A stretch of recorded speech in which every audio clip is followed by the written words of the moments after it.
welcome back to 2025 NBA free agency. And, a lot of people around the corner, college football's coming back, the NFL will be around the corner as well. But with all that being said, though, for our NBA people, we did not forget about you, not one bit, not whatsoever. I mean, there's blockbuster moves all over the world, the the the states, so to speak. I mean, we've got KD to the Rockets, we've got SGA signing an extension, Denver making moves, Houston. Like we said with the KD move, Cooper Flag's now a Maverick. How does that add to the West? I mean, there's so much chaos, so much. And the Atlanta Hawks, Jeffrey, I don't know if you know this, but they added some pieces for Trey Young. And we're going to talk about that. Because I know you have been a big Trey Young needs help supporter. So guess what? They made some moves, and we're going to talk about that. But, Jeffrey, how are you? And excited to do this with you. Doing great, Austin. Absolutely excited that we were able to make this show happen with NBA free agency. It's been a crazy free agency. As you mentioned, like Kevin Durant, it just feels like at this point, like he's just the blockbuster name in the trade market. Like it's the last, 5 off seasons or so, like he's had like 3 big trades. He's been involved in 3 big trades. And the fact that he's like 37 years old now, 36, 37 years old, he's still as good as he is, Yes. right? Like he's still great. But the amount that teams are trading for him for, like he's demanding still so much to like acquire him. It's one of those things where like, is it worth it? Like was it a smart move by the Mm-hmm. Rockets? Like we'll get into that and tons more. But yeah, it's so many moves in free agency. It's not just the trade; it's also the re-signings as well in the deals. With cap space and everything. I'm not a massive cap space expert, but at the same time, it's still crazy to think about some of these teams. Like, are they overpaying certain players or are they not? So it's crazy. We Mm-hmm. got a lot to get into, team by team, crazy stuff. We got Caden, the Diesel Freak, already in the chat, excited about the show. So we appreciate that. But definitely got a lot to get into. I'm excited about it. Yes. Yes, we got plenty to get to. I mean, I mean, I love NBA free agency.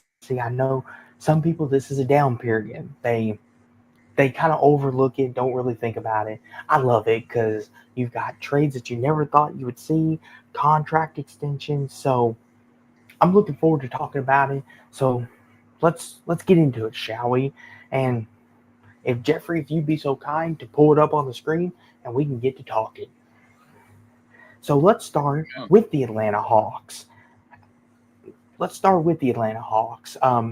They re-signed nobody as we speak, but they made some big key additions. Nikhil Alexander Walker agreed to a 4-year deal via sign and trade. Luke Kennard agreed to a 1-year deal. Kristaps Porzingis joins via 3-team trade, getting Trey Young some help. And with the East being a little more open with Halliburton, and we'll get into what the Bucks did, and the Celtics being injury and them shaking things up. But Atlanta, Jeffrey, we talked about it, how you said Trey Young needs to get some help, or else he's going to rot away like Damian Lillard did in Portland. Well, Atlanta went out and said, okay, we see our window starting to open. Let's go out and make some moves so Trey Young doesn't request a trade. But the departures as well.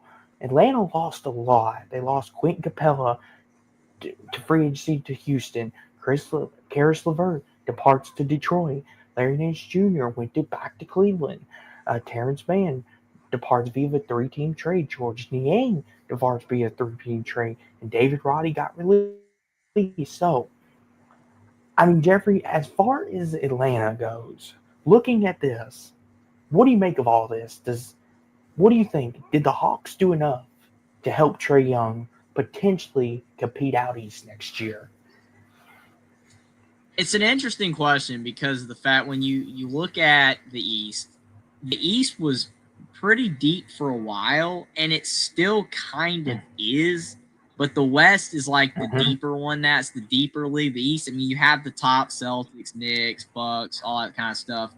Like Pacers have emerged now, but it seems like there's space for a team like Atlanta or Orlando, or some of these teams kind of on the outer fringes of being good teams in the East, that they could rise up. And the Hawks are one of those teams, and they've been there forever because they have one of the best players in the NBA in Trae Young, one of the best guards in the NBA. Mm-hmm. But as like you mentioned, Mm-hmm. and I said it before, he has not had a lot of help. He's not had enough help. I mean, the thing is, you look at those Mm-hmm. departures, most of them are not that significant overall, like Terrence Mann, George Niang. They're not like massive players, but then you see Clint Capella. I mean, that's a big Mm-hmm. player. But then you bring in Porzingis. And like on the surface, you're like, that Mm-hmm. is a great move because he's a great player. Still can't believe Boston got rid of him, by the way. But the thing is that Porzingis is hurt a lot. He is injured a lot. Mm-hmm. And also, you Yes. look at the fact that he did not play well for Boston toward the end in the playoffs and all that. Maybe that's the reason they got rid of him. I don't think Luke Kennard is a Mm-hmm. massive addition. He's a solid enough, shooter. Alexander Walker's pretty good. I think the Hawks it's been a net positive, I guess, that they've gotten rid of a lot of players they don't need. And they have added a couple Mm-hmm. solid additions, but I do think they might need to make another move or two, possibly. I don't know if they will or not, but if they want to really compete in the East, I don't know if this is enough. See, here's the thing. The Porzingis trade on the surface, I like it. I think it's very good. I think it's going to help Atlanta with a big man if Porzingis can stay healthy, because Porzingis gives you 15, 20 a night, something Trae Young hasn't had consistently out of a big man.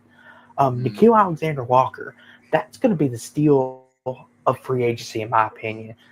I don't know if you remember or not, but in game four of the Western Conference Finals, he had 25, and he had like 19 and a quarter. Dude can go on a hot streak when he gets hot, and he's a solid defender. I'm telling people right now, Nickeil Alexander-Walker is going to be a great pickup for Atlanta. Like, I know on the surface it doesn't seem like all that much, but this is going to be one of them we look back. If Atlanta goes far next year and maybe even wins the whole thing, that we look at and say, remember this on July 8th, 2025. I told people about this. Nickeil Alexander-Walker, he's a dog. I like it. Yeah, I'd say I mean, that is a fair assessment of Nickeil Alexander-Walker. I mean, he is a guy that has another gear in him. Like, maybe at the Hawks he'll get untapped, where he can consistently be a bucket getter next to Trae Young. With his facilitating, maybe Young will be able to unlock more out of Walker. I think he is a good player. I think, like I said, Porzingis, when healthy and when dialed in, is a really good player.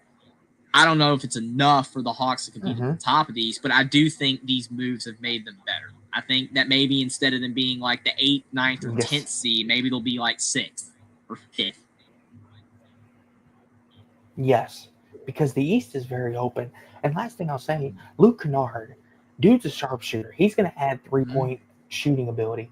Like Trae Young, people are guarding him before he even crosses half court. Now you add a guy like Kennard. We'll see how he pairs, because he can't create his own shot. That's one of his biggest downfalls, if you would say. But dude, if you set him up, dude can get hot. He showed that in Memphis. So these are some sneaky good pickups. And like you said with Porzingis, if healthy, I think Atlanta, like you said, could be a 5-6 seed, maybe even top 4, maybe with the way the East injuries and everything else is. I mean, Atlanta definitely went out and got Trae Young some help. They just didn't sit back. So I want to ask you before we move on, Jeffrey, did Atlanta do enough to maybe keep Trae Young happy for at least a year?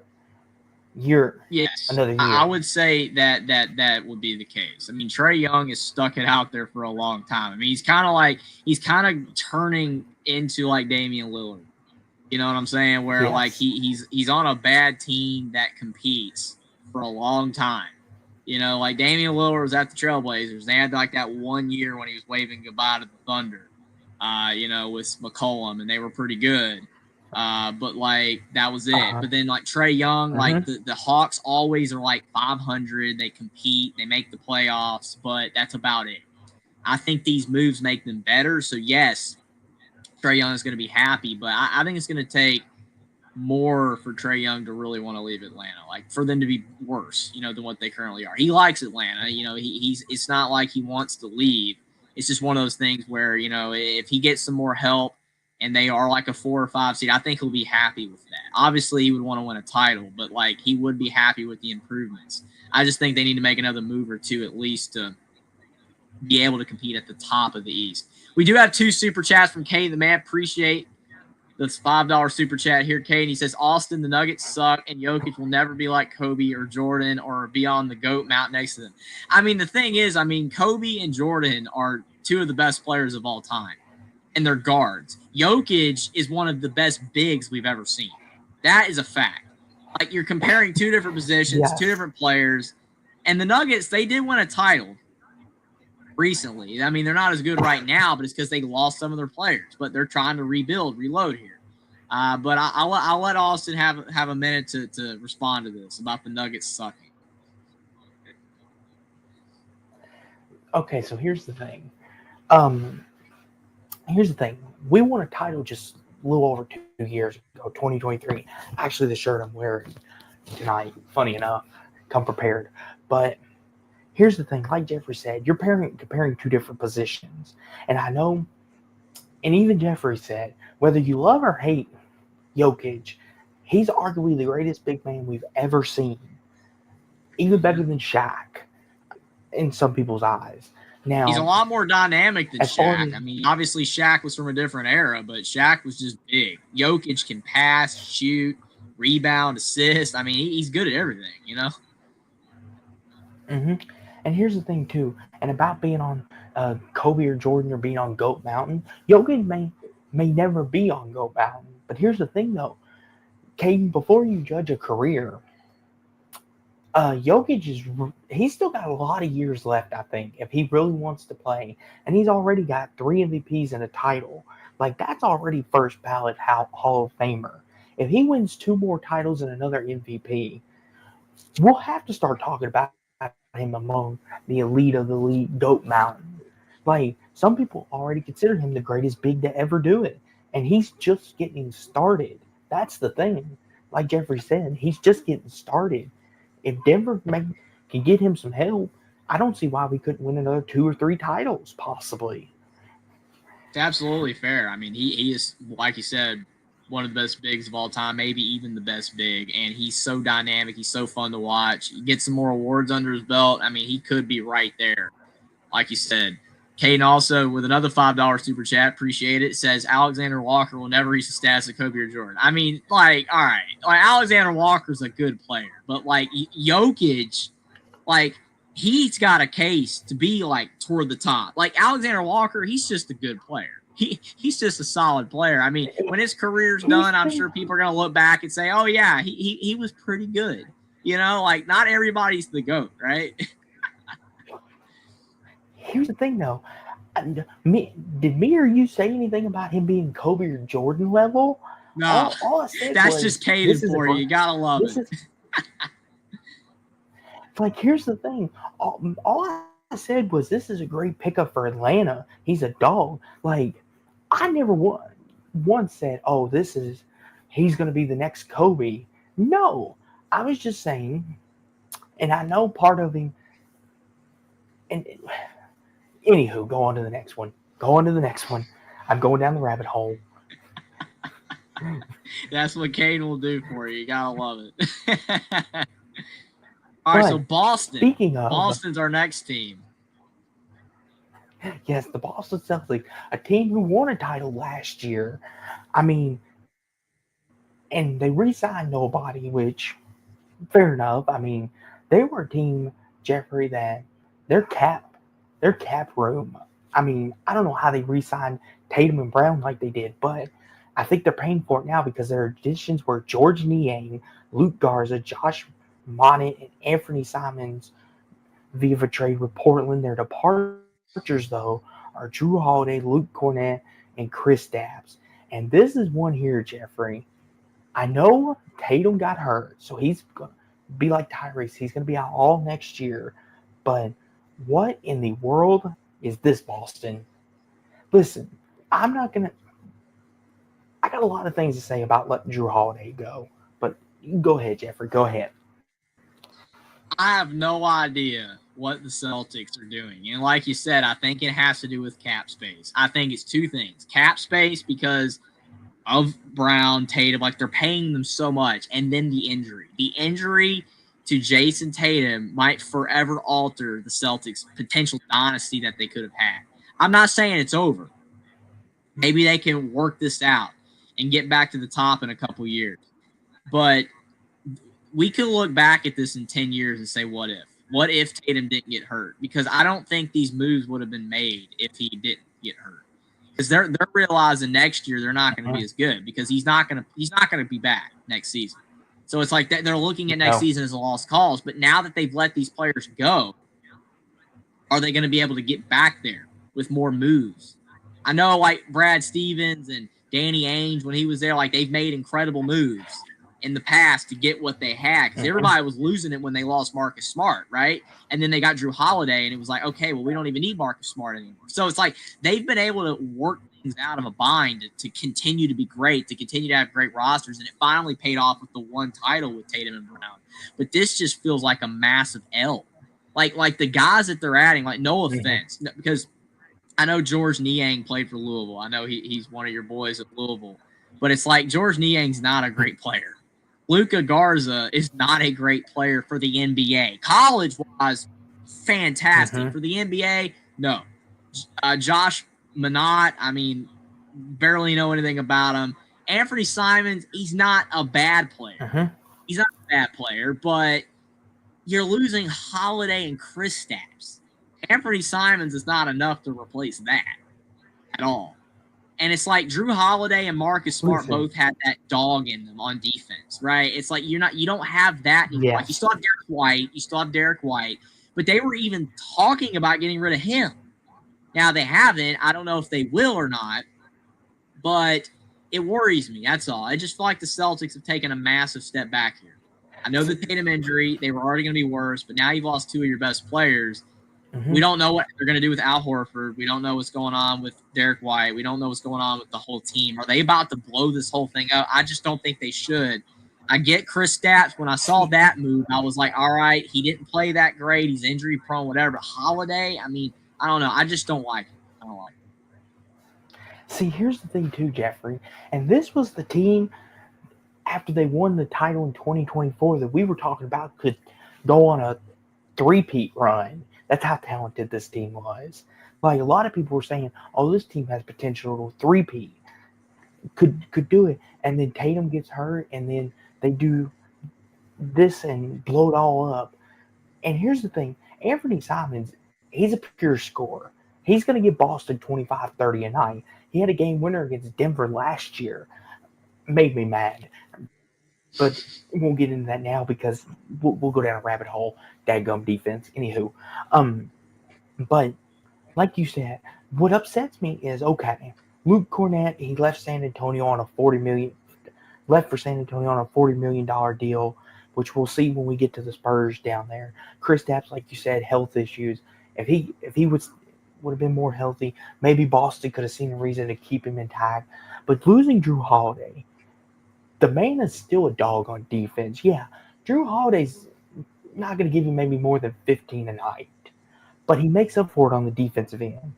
And I know they say as you age, you kind of lose it. Drew Holiday is a pretty old guy, and he still is out there like a dog on defense, playing defense, getting in defenders' faces. And I'm like, listen, Boston, I know you're trying to retool and see what you can do, free up some cap space, but you're trading out Holiday for Simons, and what you're losing is that dog on defense, what won you the title in the first place. I'm like you, Jeffrey. I'm just like, I get the cap space, the cap issue, but I'm just like, this is a massive L. Yeah, that's the way I see it. I don't like the moves. I mean, the only thing I can think of is that they got something up their sleeve for next year. Once Tatum comes back, maybe they'll make a big trade to get a really good player eventually. But I don't know. I just don't like it. I wish they had been able to keep the team together, but it is what it is. Unfortunately, Boston's making some moves, and we're going to find out in a year or two whether those moves end up working out or not. We got another $5 super chat from Caden. Appreciate it, Caden. He says, Austin, I grew up watching Kobe and Michael Jordan, and it's going to take a lot for someone to step up, but I know nobody will. I dare you to debate.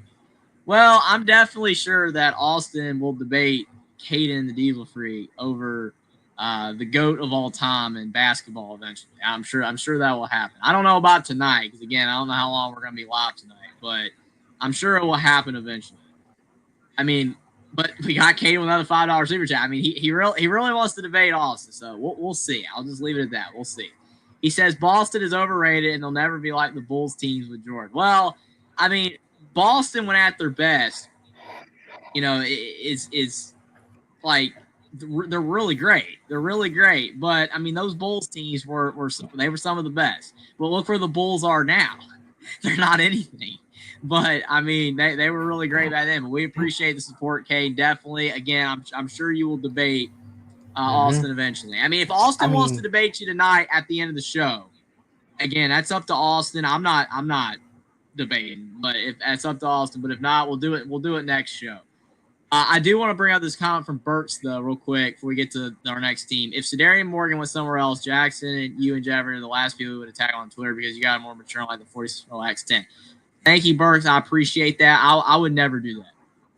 And there's been so many players that I've wanted to go to a certain school and they didn't. And at most, I think at one time on one player, I said it was a bad decision to go to that school. But I wasn't saying it to him directly.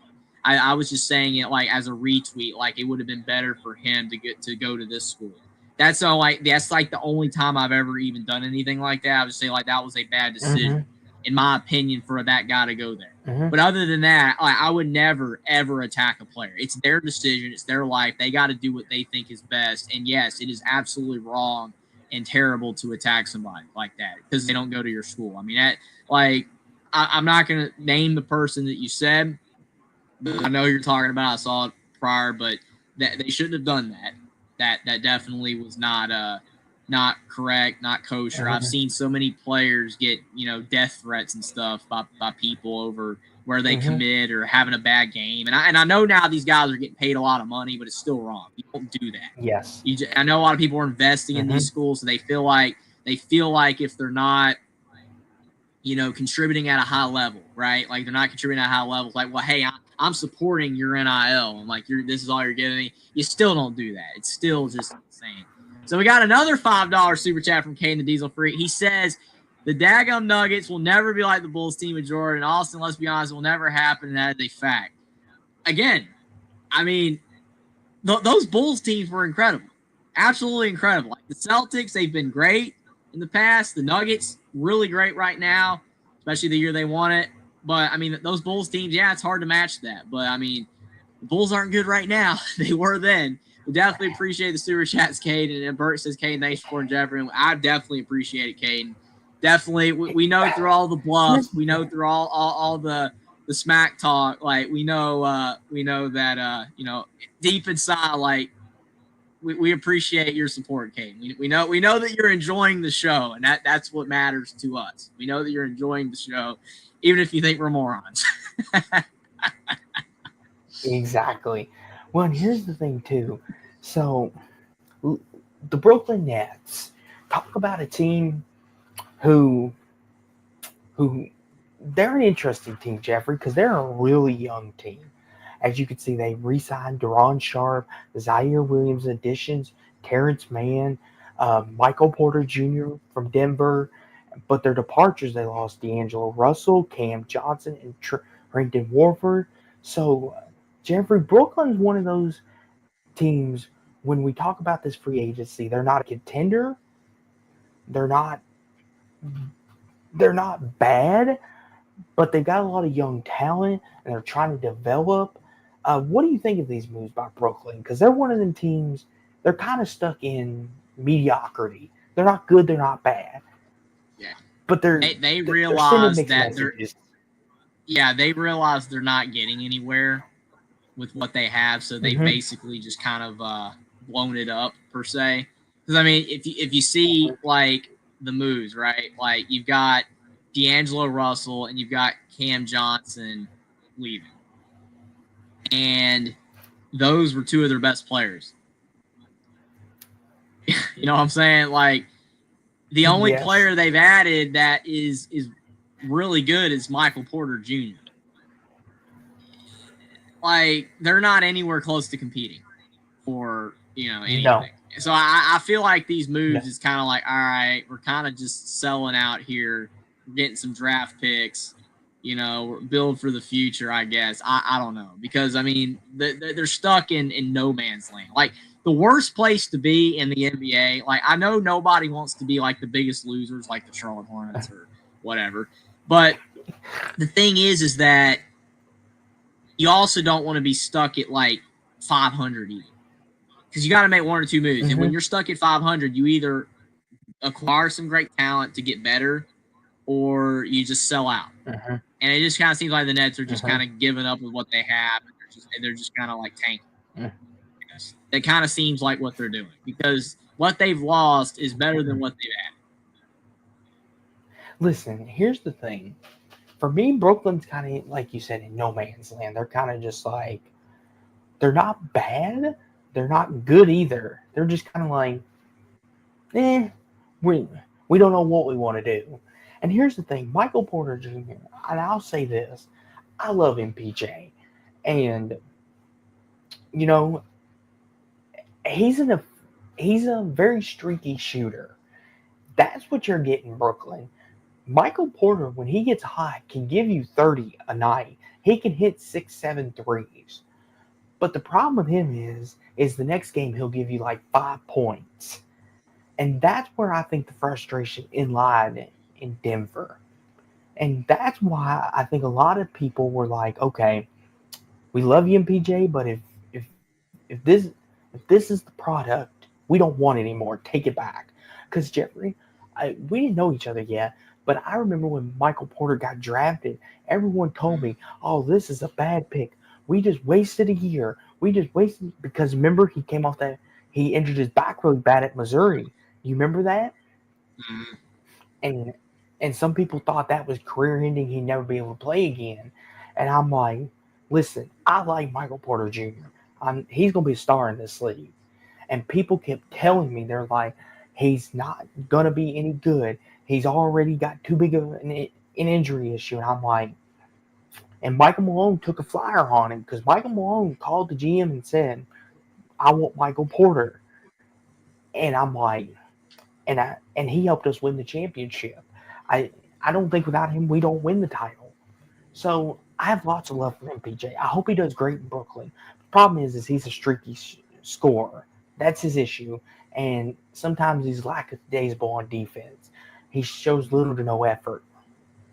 That's where, to me, where I think Denver and Michael Porter Jr. kind of were like, maybe it's just best to part ways.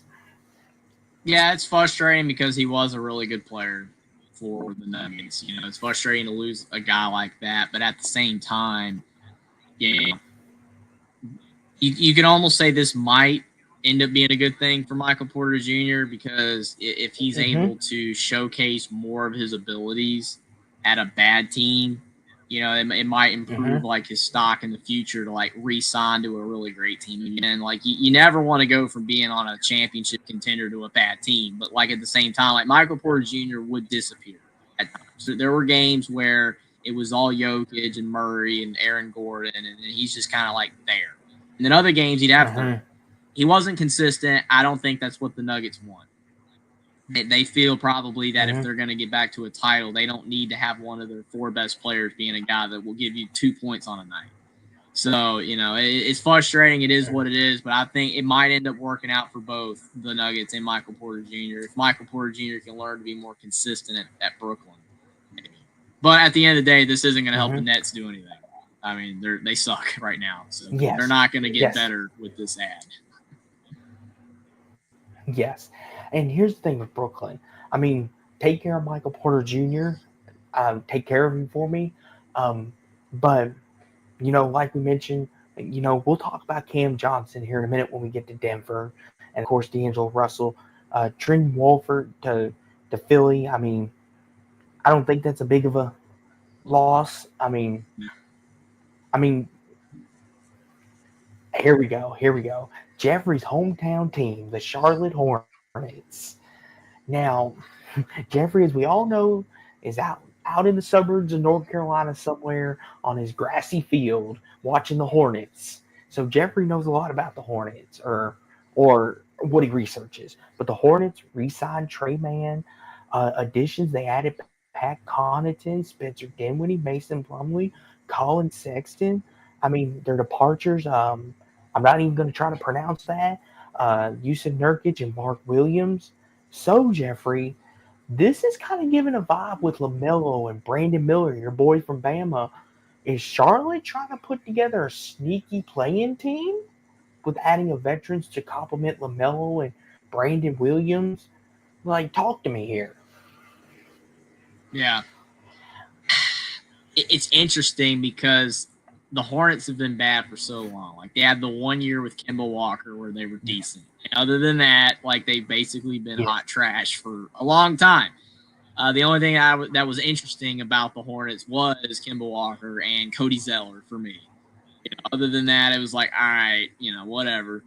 Now, like, Kemba Walker's gone. LaMelo's the new star in town. But the issue with LaMelo is that he's hurt all the time. Mm-hmm. And that is Yes. why I feel that they've made these moves, adding Colin Sexton, adding Spencer Dinwiddie, adding Pat Connaughton. These guards, part of it is because they're worried about LaMelo. And maybe they feel taking the load off him, adding all these extra guards in the backcourt. If he does, God forbid, get hurt again, then the Hornets won't be completely left for dead in the backcourt. And the second reason is if he doesn't get hurt, then you have all these guys around him to, like I said, take the load off him, where he doesn't have to do every single thing out there, kind of like Kemba. Maybe they're projecting and saying Kemba's career maybe ended faster because of the amount he had to do at Charlotte to even do anything. Maybe they feel that having more guys that can handle the ball, take some pressure off LaMelo, will end up making his career longer. Mm-hmm. And here's the thing, too, Jeffrey. Adding guys like Pat Connaughton, Spencer Dinwiddie, those two guys, Pat Connaughton won a title with the Bucks. Spencer Dinwiddie went to the finals with Dallas in 24. So they're adding some of these and Mason Plumlee and a Colin Sexton, who's a bright young superstar. They're adding some young pieces, but they're also mixing in that championship veteran experience. Players that have seen the finals, have seen what it's like to be in the postseason. And I think these are some good moves for Charlotte. I think it's going to help their young development. And here's the thing. And with the way the East is, Jeffrey, could the Hornets be a playing team next year with these moves? What do you think? I think it's possible.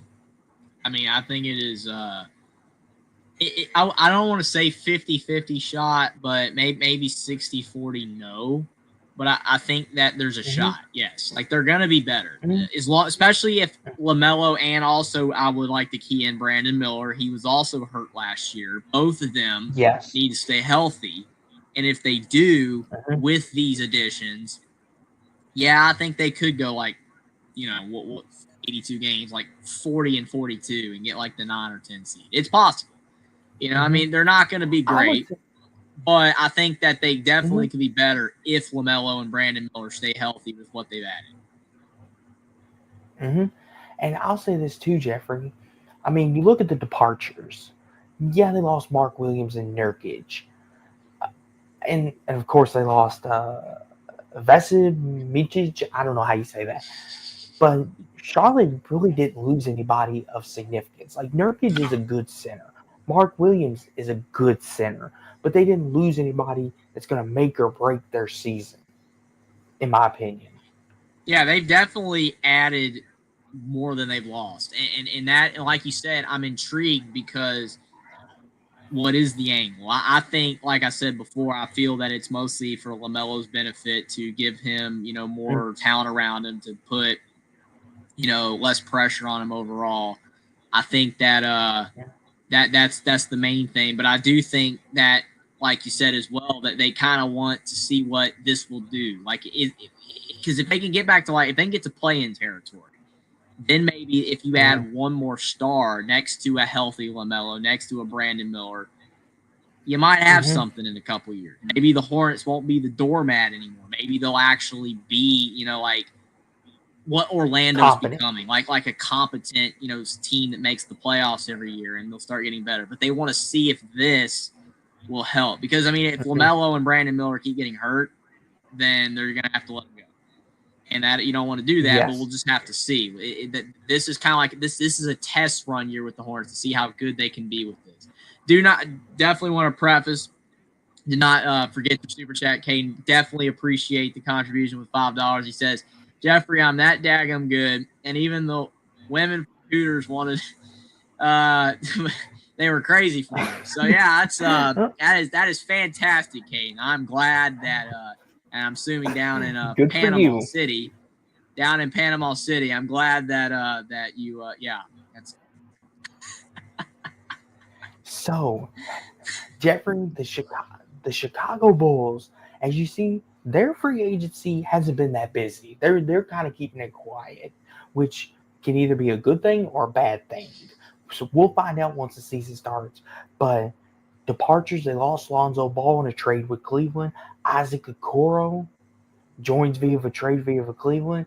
And then Trey Jones returns on a 3-year deal to Chicago. So, Jeffrey, they've been kind of quiet, but making some sneaky moves. Trey Jones, we both watched him at Duke because we're out in ACC country here in Kentucky and North Carolina. So we watched a lot of Duke.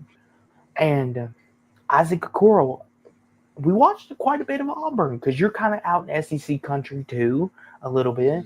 I know, and I am too, being Louisville, Kentucky territory. So the biggest thing I want to point out here is Lonzo Ball. I mean, man, injuries. Lonzo could have been something. Yeah, Lonzo Ball is the biggest what if in the NBA. This dude's talented. If he just would have stayed healthy, Jeffrey, I think he would be a top 15 point guard in the league, in my opinion. But he just can't stay healthy. What are your thoughts on the Bulls' very quiet free agency so far? I don't really think the Bulls know what to do. I mean, they're stuck in mid territory. I don't think they want to make any moves that's going to make them, and I don't think they know how to make the team great. So they're just kind of sitting. I don't know, like they don't know what to do. So I mean, sometimes I guess if you feel like it's better to be mid than bad, I guess that's what they feel. So they're not really making any moves that's going to dramatically improve the team. Trey Jones, good player, but I mean, not a superstar, but he's a good player. Okoro, he's a pretty solid player, but like that in of itself is not going to make them good. Lonzo Ball, I know why they got rid of Lonzo Ball. Lonzo Ball hasn't played in years. I mean, it's like the Ben Simmons thing with the Brooklyn Nets. Like he didn't play, in the 76ers, all that kind of stuff. It's like you don't with Ben Simmons, you don't want a guy that's not playing. You don't want a guy that just exists on your team. You're paying him money and he doesn't play. With Lonzo, it's sad because Lonzo suffered a really severe injury, whereas Ben Simmons, I don't know what the heck was going on with that. Do you know what I mean? Stuff like that. You just don't want dead weight on your roster. So that's why players get let go. That's why Victor Oladipo is not currently on a team. He's a guy that could still be in the NBA. He's a really great player. We know prior to all of his knee injuries that he was really darn good at Indiana, but he's not on a team right now because it's like, if any team is ever going to sign Victor Oladipo again, because he has expressed interest to come back to the league one more time, they want to make sure he's actually available to play, and not he's just going to be on the roster and he's not playing, because that's what happens, and that's all Lonzo Ball was. It's sad because even though I was annoyed by the Ball family because of their dad, he was annoying, so it was a pain. But when Lonzo got hurt, I still was very sad because like. I saw the talent he possessed, even though he was not as good as LeBron or Zion that, for whatever reason, LeVar Ball was saying. Lonzo Ball was good. He was a good player. And LaMelo's good. LaMelo is really good, but for some reason, injuries just cursed them. I don't know why, and that's what I'm worried about. LaMelo, I think, is the more healthy of the two by far, but I'm still worried about it. That's why Charlotte, it's like you don't want a lemon, man. It's like, and I don't mean that in a bad way, but it's like you can have the most talented player in the world, but if they're not on the floor, that it doesn't help you. So that's why Chicago got rid of them. And here's the thing too, with Lonzo. I mean, Lonzo at UCLA, he was a great player. I mean, I remember watching him at UCLA, and he was just dropping dimes left and right, and he was putting defenses on mixtapes, so to speak, defenders on mixtapes. But it's just like his knees, he got hurt really bad, and then Chicago, when they originally signed him, Jeffrey, it was like $125 million contract for like 4 years, and then he missed like 3 years, and Chicago had to pay every bit of that. So I could kind of see why they were like, okay, listen, I know this is a brutal business and we were patient with you, but we can't afford to keep paying you because it's hurting our roster. And it's really sad that it came to that. It sucks. I knew eventually it would happen. And I mean, if he never gets healthy and can regain his form, then he's just going to end up fading out of the league. And it really sucks. But speaking of returning to form, the Cleveland Cavaliers, Jeffrey, no longer living in LeBron's shadow. The Cavaliers, dare I say, may be contenders to win it all. But we got Caden with a $2 super chat, and he says, letter F, the Nuggets. Okay. Very colorful. Very, very, very, very colorful phrase there, Caden. Again, we really appreciate the support, appreciate the super chat. Not a Nuggets fan. Hey, that's fine. Hey, that's fine. But Cleveland, Jeffrey, they've had a pretty, I would say, decently quiet free agency. They were a team who won over 60-plus games. Was the one. They have no reason to make a lot of moves. There's no reason to. Yes. Well, and as I already say, Sam Merrill returns on a 4-year deal. They added Lonzo Ball and Larry Nance. But they lost Ty Jerome and Okoro. I mean, what do you think of this, Jeffrey? Just kind of give me your little thoughts on this, because there's no really big name other than maybe Lonzo. The state of Cleveland. Yeah, I mean, Cleveland, like I said, no reason to make a lot of moves. They were really good last year. They have a great young core with Darius Garland and Evan Mobley and some other, solid players as well. And then they've got like Donovan Mitchell, who, I mean, he's the wild card in this situation because, like, Cleveland, I mean, they were so good during the regular season that I thought they had a shot this year, and then they ended up choking in the playoffs, right?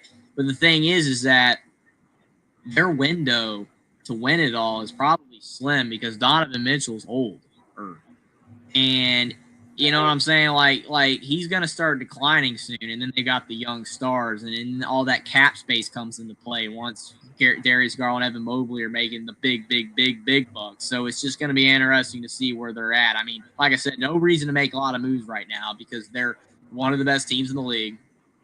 And, if you don't make any moves, you're going to be great again. So right now, they just don't really have a reason to make moves. They brought Sam Merrill back because he's a really good shooter, not that expensive. So that's fine. Lonzo, I mean, he's more of if he can come back and play and be healthy, that's great. If not, we took a chance to see if he will. And then, I mean, Larry Nance, he's Larry Nance. Ty Jerome, he's athletic. Yeah. Here's the thing. Larry Nance is Larry Nance. Like he's whatever. Here's the thing, Jeffrey. Not to cut you off, but he's athletic, and Cleveland loves athleticism. And his dad played in Cleveland. So it's kind of a hometown kind of thing, but Ty Jerome and Isaac Okoro continue on. It's not. They're not massive losses, so I don't see them really being better or worse here. I mean, it's fine. They're going to be good again next year. It's just whether they can win it all or make a playoff run or whatever or not. That's kind of more of the question. And this next team, oh boy. We've got quite a bit to talk about because it's the Dallas Mavericks. And listen, I'm not going to call conclusion on this, but trading Luka Doncic to the Lakers and then getting the number 1 overall pick and getting Cooper Flagg, I'm not gonna say there's any conclusion or rigging going on here, but this fish does not smell right, Jeffrey, because you do not just trade a generational, once in a lifetime player away and then get another one handed to you on a silver freaking platter. Okay, that concludes my rant. My Anywho, back to normal reality here. They re-signed Dante Exum. They re-signed Kyrie Irving to a 3-year extension, but they made additions with D'Angelo Russell, Spencer Dinwiddie departing to Charlotte. And here's the thing: and people may on the surface be saying, "Okay, why did you sign D'Angelo Russell?" Well, Kyrie Irving's dealing with an Achilles injury. He's not expected to be back until around, I think, Christmas is what they said. So D'Lo's kind of the security blanket until he gets back, and it's a cheap 2-year deal. But Kyrie was due for a contract extension, and so they gave him an extra 3 years. And by him, he actually took a pay cut. Funny enough, so originally his contract was a little more, and they redone it, and he took another year, so he gets all of his money on the back half of this one. So, with that being said, how do you feel about that, Jeffrey? I mean, do you like these moves Dallas made? Because I know they've got AD, Cooper Flag. Dallas has still got a pretty doggone good team to compete out west. Maybe even to make another run at the finals if Kyrie can get healthy. What do you think about this? First, before I get to that, we got another $5 super chat from Caden the Diesel Freak. Appreciate it. He says, Austin is not on my level, and he knows I'm 20 levels above him, and he's jealous the hotties go crazy for me, and they can't handle my alpha genetics. So, yeah, we appreciate that, Caden. I mean, I don't really know what to say. I mean, like, I mean, according to you, Austin's on like level 690 and you're on level 710. I mean, it's not that big of a difference. But yeah, I mean, we appreciate it. Anywho, back to the Dallas Mavericks. I love his super chats, man. His comments are so funny. Like it is just, it cracks me up. But to get to your point about the Mavericks, I mean, I still cannot talk about Dallas without talking about getting rid of Luka Doncic. I'm not going to talk about it for long, but still one of the dumbest moves I've ever seen. I don't care that they claim Doncic wasn't in shape. I don't really care, about like I don't even know what you want to say. Like they were trying to make excuses saying like Doncic this, Doncic that. That's why we got rid of him. He was one of the best players in the league. And no, Caden, he's not the GOAT like LeBron, or not LeBron, but like Kobe Bryant or Michael Jordan. LeBron's not the GOAT. Like, I don't care what people say. It's Michael Jordan. But, you know what I'm saying? Like, Doncic is just a really great player, though. That's the thing. And you got rid of him. And I still just, it just frustrates me. So then, Anthony Davis, I mean, he's a good player, but he's getting older. He's hurt all the time. Kyrie Irving's older and he's hurt. I mean, you don't want your best players being old. And like you said, I thought it was funny how you were like, it's conspiracy, like going on with, Doncic gone, and now you got Cooper Flag. I mean, my thing is like Cooper Flag. What are they going to do? What are they going to do when Cooper Flag, if he becomes great, and he's a star player in the league, are they going to trade him like Doncic? So, like, what's the point? I mean, the point of having a star player that you draft is that you keep him, like Dirk. I mean, they kept Dirk till the end. You know what I'm saying? Like, better than anybody, Austin. Dirk was one of your favorite players. And he enjoyed a long, successful, great career at the Dallas Mavericks. And I was expecting it to be the exact same way with Doncic, that he was going to be like Dirk, a Maverick forever, or at least like for the vast majority of his career. Didn't happen. So now you get Cooper Flag. It's like, that's great. Cooper Flag's really good, but are they going to keep him after 5 years? So that's my thoughts on that. And then Kyrie Irving again, getting an extension. That's great. Taking a pay cut. That's great. But he's older, injuries. I don't know, man. Dante Exum on a 1-year deal. I mean, he's not that good. They just kept him because it's like, oh, Dante Exum's like, he's a guy that he's content with his role off the bench. You know, he knocks in a three every now and then. You know, whatever. And like you said, D'Angelo Russell is the security blanket. I think D'Lo's fine. He's not a great player, but he can give you 18 to 20. He's not bad. He's a good player. But Spencer Dinwiddie leaving, okay, you know, it's not insane, but it's just I think the Mavericks are going to be fine, especially if Irving can come back and play, but they're not going to be championship material. They still screwed that up when they got rid of Doncic. And I just don't agree with it. I don't agree with the move. I don't like the move. I liked when players were like Dirk and Curry that stayed at the same school, or not the same school, but the same organization for their entire career. And now that's gone because there's no loyalty anymore with players. You know, like the Celtics could get rid of Tatum tomorrow, and it wouldn't even be a shock problem.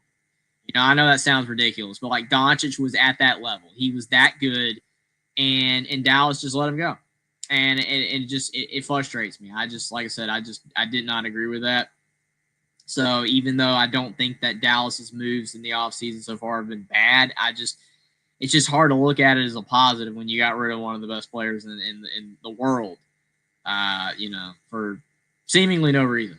So, hey, the Diesel Free with another $5 super chat. Appreciate it. It says Austin doesn't have the kahunas to debate against me because I'll destroy him like Georgia's defense after destroying and barbecuing the Oregon Ducks. Well, yes, when Georgia played Oregon a couple years ago in week 1, it was a bloodbath. It was ugly.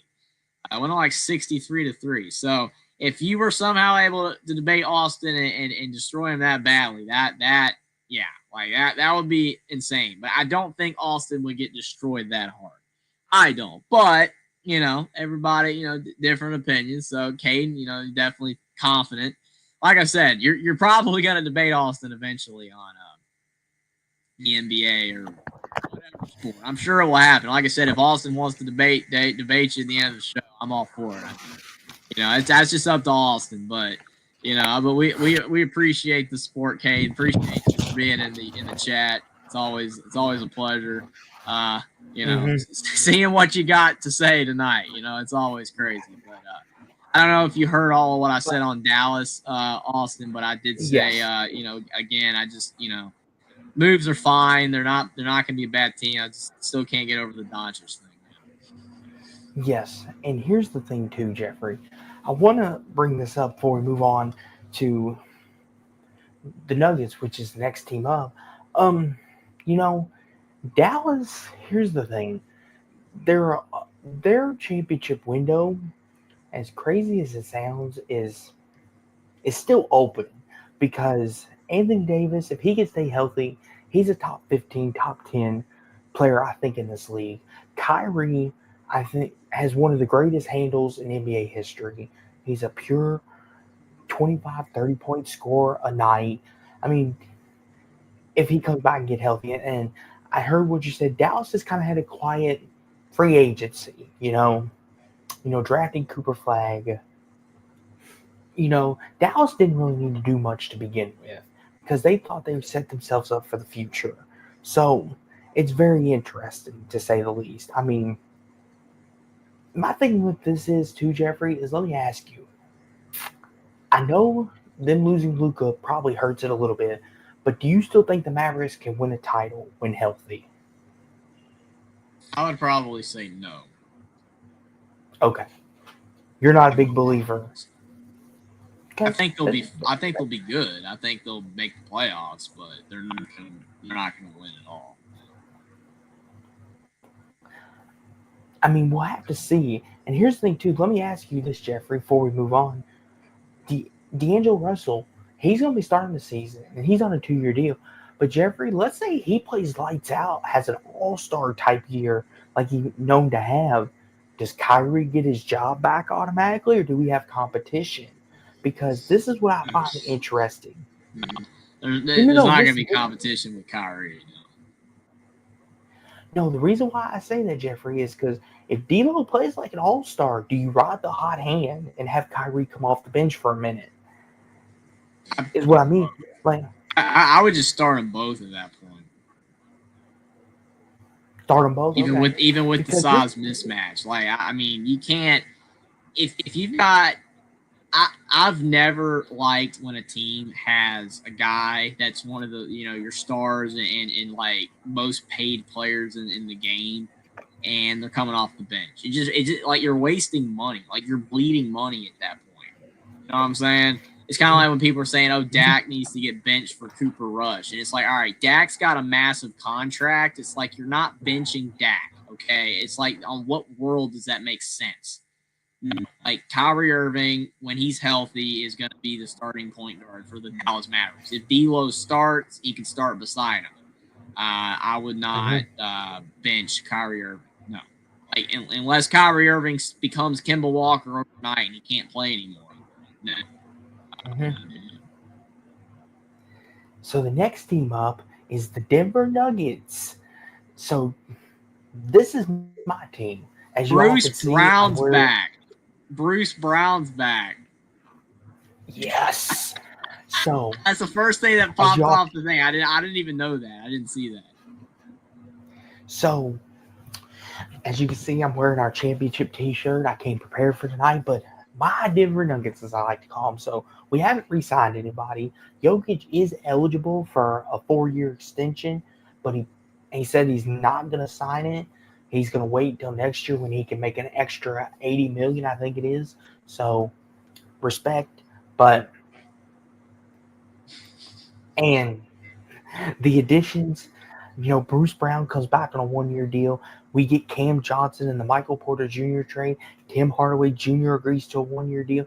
Jonas Valanciunas comes over via trade. I have a big question for you, Austin. Is Cam Johnson better or worse than Michael Porter Jr.? I say they're about the same.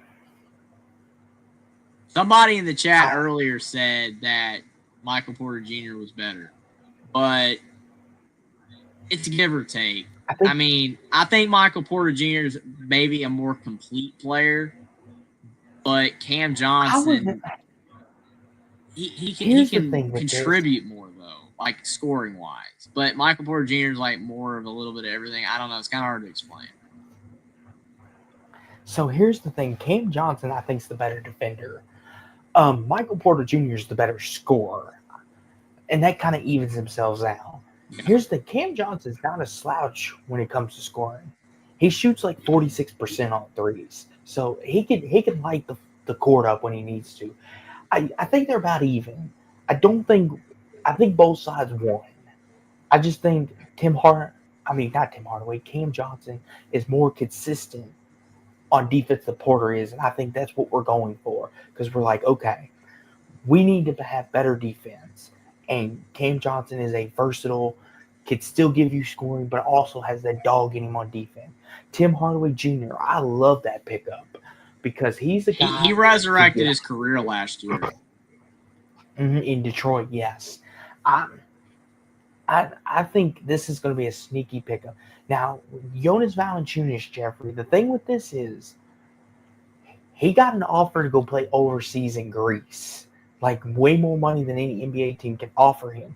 So he may not be a Nugget when this is all said and done because the reports have come out about Jonas, even though he's still got 2 years left on his contract, Denver can buy the contract out if his wishes to go play overseas and make more money.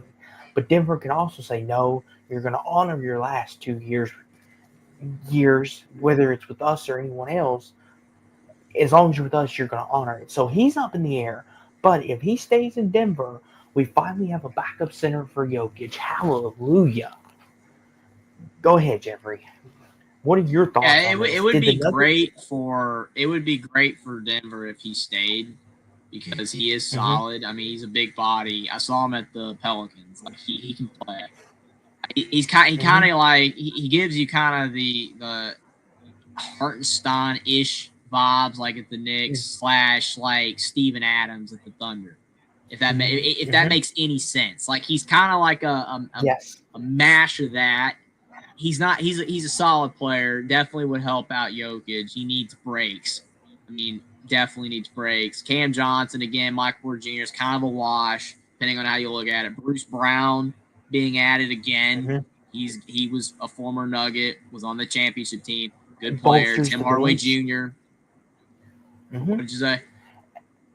I said it bolsters the bench too, because that was another thing that Absolutely. was a problem for us. And you even pointed this out on previous shows.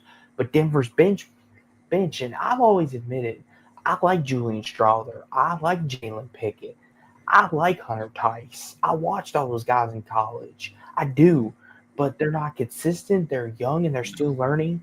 And we're trying to win now. We're trying to get a title back in Denver pronto. So not that we can't develop those guys. Like people look at this and say, "Oh, you're giving up on those young guys." That's not what we're doing. We want to develop them guys because our new head coach David Adelman said he loves Strother, he loves Pickett, Tice. He wants to develop these guys, but he also knows you can't win without a bench. Look at OKC. Look at Indiana. What was their biggest strength, Jeffrey? The bench. Exactly. Bench depth wins you a title, and that's what won us the title the year we won it. But the If you thing have a is bench, that it's so hard to keep the bench. That's the problem. Like when you yep, win a title, yep, those bench mm-hmm, guys see an opportunity to say, well, hey, I performed very well off the bench for this team. I can start now. That's why Bruce Brown mm-hmm, left. That's why Contavious Caldwell Pope left, because the Nuggets couldn't keep them all, right? Like they won it all and they couldn't keep them mm-hmm, all. So then they left. And then what happened? And I told you that. Like I said, because you asked me when they won it all, like, hey, can we keep being great? And I'm like, yeah, if you keep the team together. Well, guess what? They didn't keep the team together. So the bench was gone. And that's why they were way worse this past season. Now they've essentially re added the bench because you've got Bruce Brown, mm-hmm. Hardaway Jr., Valanciunas if he stays. So it's like, yeah, the Nuggets are basically right back. They're right back to where they were, possibly being able to compete for a title. I think these moves are fantastic. But yeah, I have the super chat on screen for Caden. Did not get to read this one yet for $2. Appreciate it, Caden. He says Austin is afraid of me and he knows it. Heck yeah. I don't think you're afraid of him, Austin. But again, that is Caden for you. Appreciate that, Caden. Again, definitely. Well, anytime you and Austin debate, it's must see TV. So. But I personally, Jeffrey, I like this. And here's the thing: the bench, like you said, Bruce Brown coming back, Tim Hardaway Jr. I believe Cam Johnson's going to be the starter next year. I think it's going to be Murray, Brown, Johnson, Yo, Gordon. I think it's going to be our starting five next year. So I'm looking forward to that. And here's the thing, too. I will say this: we took the Thunder to 7 games with no non-existent of a bench, and we got hit with the injury bug. Now we've added these pieces, Jeffrey, which we'll talk about this a little later. But could this make Denver the biggest threat to the Thunder repeating out west? I know a team in Houston that we're going to talk about may disagree with that, but what do you think? I think they're right there. I mean, we'll have to see it, how it all, works together. Maybe slight growing pains with Cam Johnson at first, integrating him versus what they had in Michael Porter. But I think once it all gets rolling, I think the Nuggets will be one of the 3 to 5 best teams in the NBA next year, and they'll definitely compete for the title in the West. I wouldn't be surprised if it's Denver Thunder in the Western Conference Finals. But again, it's so premature and early to say that, but I think the Nuggets will definitely be better than this past season because they addressed the needs, the concerns, the bench. That's what they needed. So they definitely have done a great job. Honestly, out of all the teams we've looked at so far, best moves have been made by the Nuggets. Mm-hmm. Dario Saric departure. He was kind of we thought he would be a nice little backup addition, and then it was just like a hogwash, so to speak. I don't understand why the Warriors were playing him over Jackson Davis. That's how non-Dario Saric fan I am. He's not great. He's not a fantastic player at all. For a bench player, he's not fantastic. So yeah, you don't play him over Jackson Davis. I'm just saying. That's my thoughts on that. On that note, I don't know how to transition. Let's talk about the Detroit Pistons. They're back. I'll tell you what. Yes, they are. The Detroit Pistons. Jeffrey, is it too premature to say the Detroit Pistons can win the East? Is it premature? I mean, they signed Paul Reed. They re-signed Paul Reed additions. Karis LeVert. They signed Duncan Robinson in a sign and trade. I mean, so they added some more shooting to go along with Cade Cunningham, Jalen Duren, and Beef Stew, Isaiah Stewart. I mean, their departures, they lost Fontecchio, Hardaway, and Schroeder. I mean, they kind of had semi-quiet, but acquiring Duncan Robinson, Jeffrey, that may be the move that gets Detroit over the hump. Yeah, Because of his it's really ability. interesting. It's really interesting because of the fact, like the Pistons, they came out of nowhere. I think a lot of people were expecting them to be better last year, but like they were a lot better last year. Like it clicked. They still have a ways to go, but they are a factor now in the East. They're in that like second tier, like beyond the Celtics, if the Celtics are still going to be really good because they're really blowing things up. But besides the Celtics, Bucks, Knicks, Pacers, Cavs, they're like right behind, and they haven't done anything to really mess with that. I don't see like these additions being like, hey, they're going to be way better next year. But I think more so than being way better is if Jalen Duren, Stewart get better. Like that. That's more of what they need. They just need their young talent to get better. Cunningham's already great. You just keep doing what you're doing. Kind of like SGA. SGA has been great for years. It just took the rest of the team to catch up with it. That's all it was, literally. Jalen Williams becoming what he is right now is why the Thunder just won it all. Because SGA's been SGA for 4 or 5 seasons now. Like SGA should have already won an MVP probably, but that's how good he's been. It's just that the team wasn't there. He finally got the MVP this year because the team caught up and he got the title as well. It's just simple as that. Like Cunningham is fantastic. He probably has a little bit room to get better, I'm sure, but he's already fantastic. It's just Duren and Stewart and the rest of the team has got to catch up. And if they do, then the Pistons are going to be a force. LeVert's been in the league a long time now. He's fine. He every team he's on, he contributes to. He's a fine player. Duncan Robinson, he's had some slumps, but when he's shooting well, he is really good. Hardaway Jr., that kind of sucks they lost him, but I know why they did because, again, he had a really good season. He wanted to test free agency, get a better contract. Don't blame him. Schroeder's he's kind of not what he was. He's not as good as he used to be. He's okay. So not a big loss. So I feel like the Pistons have kept what they've they're about the same level they were as a team. It's just about their young talent getting better. And if they do, then they'll be much better next season. And here's the thing, too. Duncan Robinson adds another layer to the Pistons' offense and playmaking because he's a guy, when he comes off a screen, you better be up in his grill ready to contest because he can get hot for 3. He's not like Steph Curry, Klay Thompson, but Duncan Robinson can shoot the basketball. And I know losing Hardaway, like you said, might be kind of a big blow, but Duncan Robinson might help offset that because of his shooting ability. I think, like you said, the Pistons, didn't do anything to hurt their stock. I think they just got a little bit better.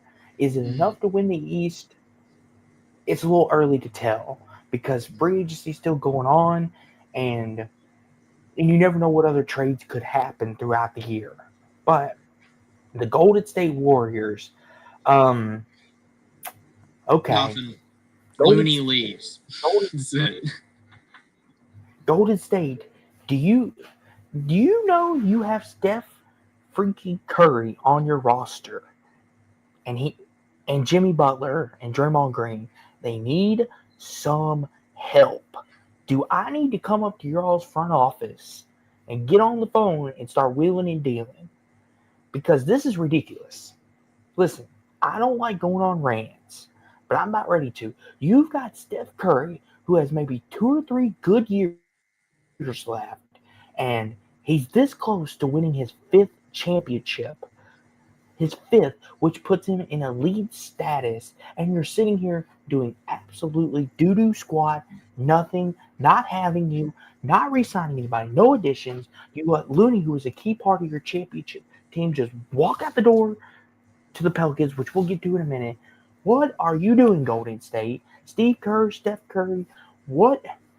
Somebody do something. This is malpractice. This is malfeasing what they're doing to Steph Curry. Go ahead, Jeffrey, before I get us kicked off YouTube. I've had enough of this.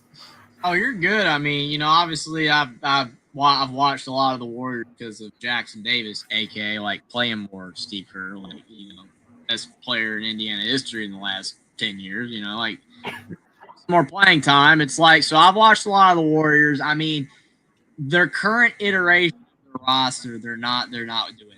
I mean, they're gonna compete in the second tier of the West. They're gonna make the playoffs, but that's it. You know what I'm saying? Like they're not gonna be better than that, and that's the problem. It's like you said, Curry, his I don't even want to call it prime because age-wise he should be way past his prime, but the guy's defying odds, age, whatever. He's still really good, but like it's gonna run out.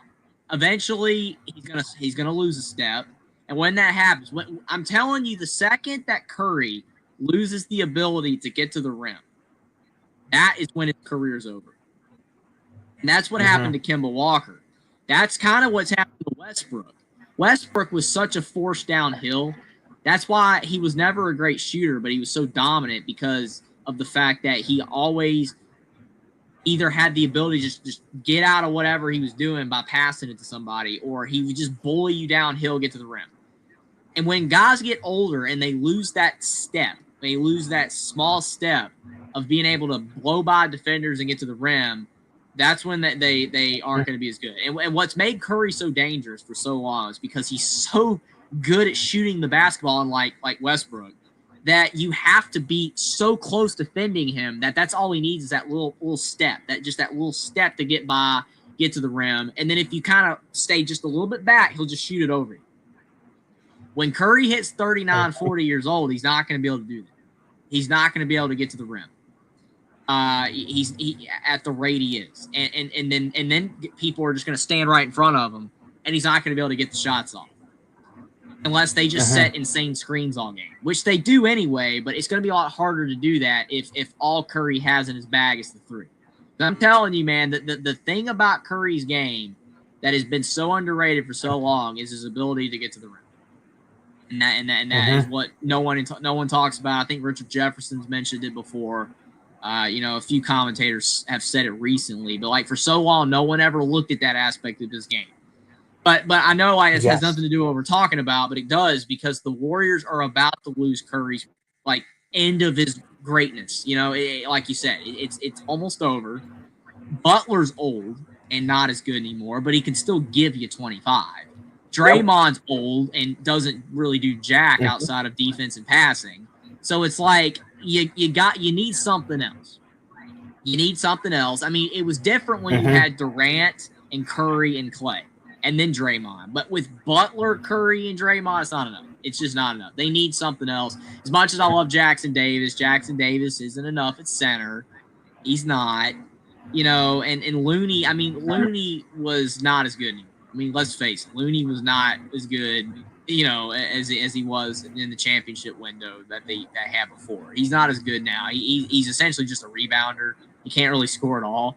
So it's like at least before Looney had like some offensive game, he has basically none now. So I don't blame them for just letting him go. But at the same time, it's like they don't have a good center.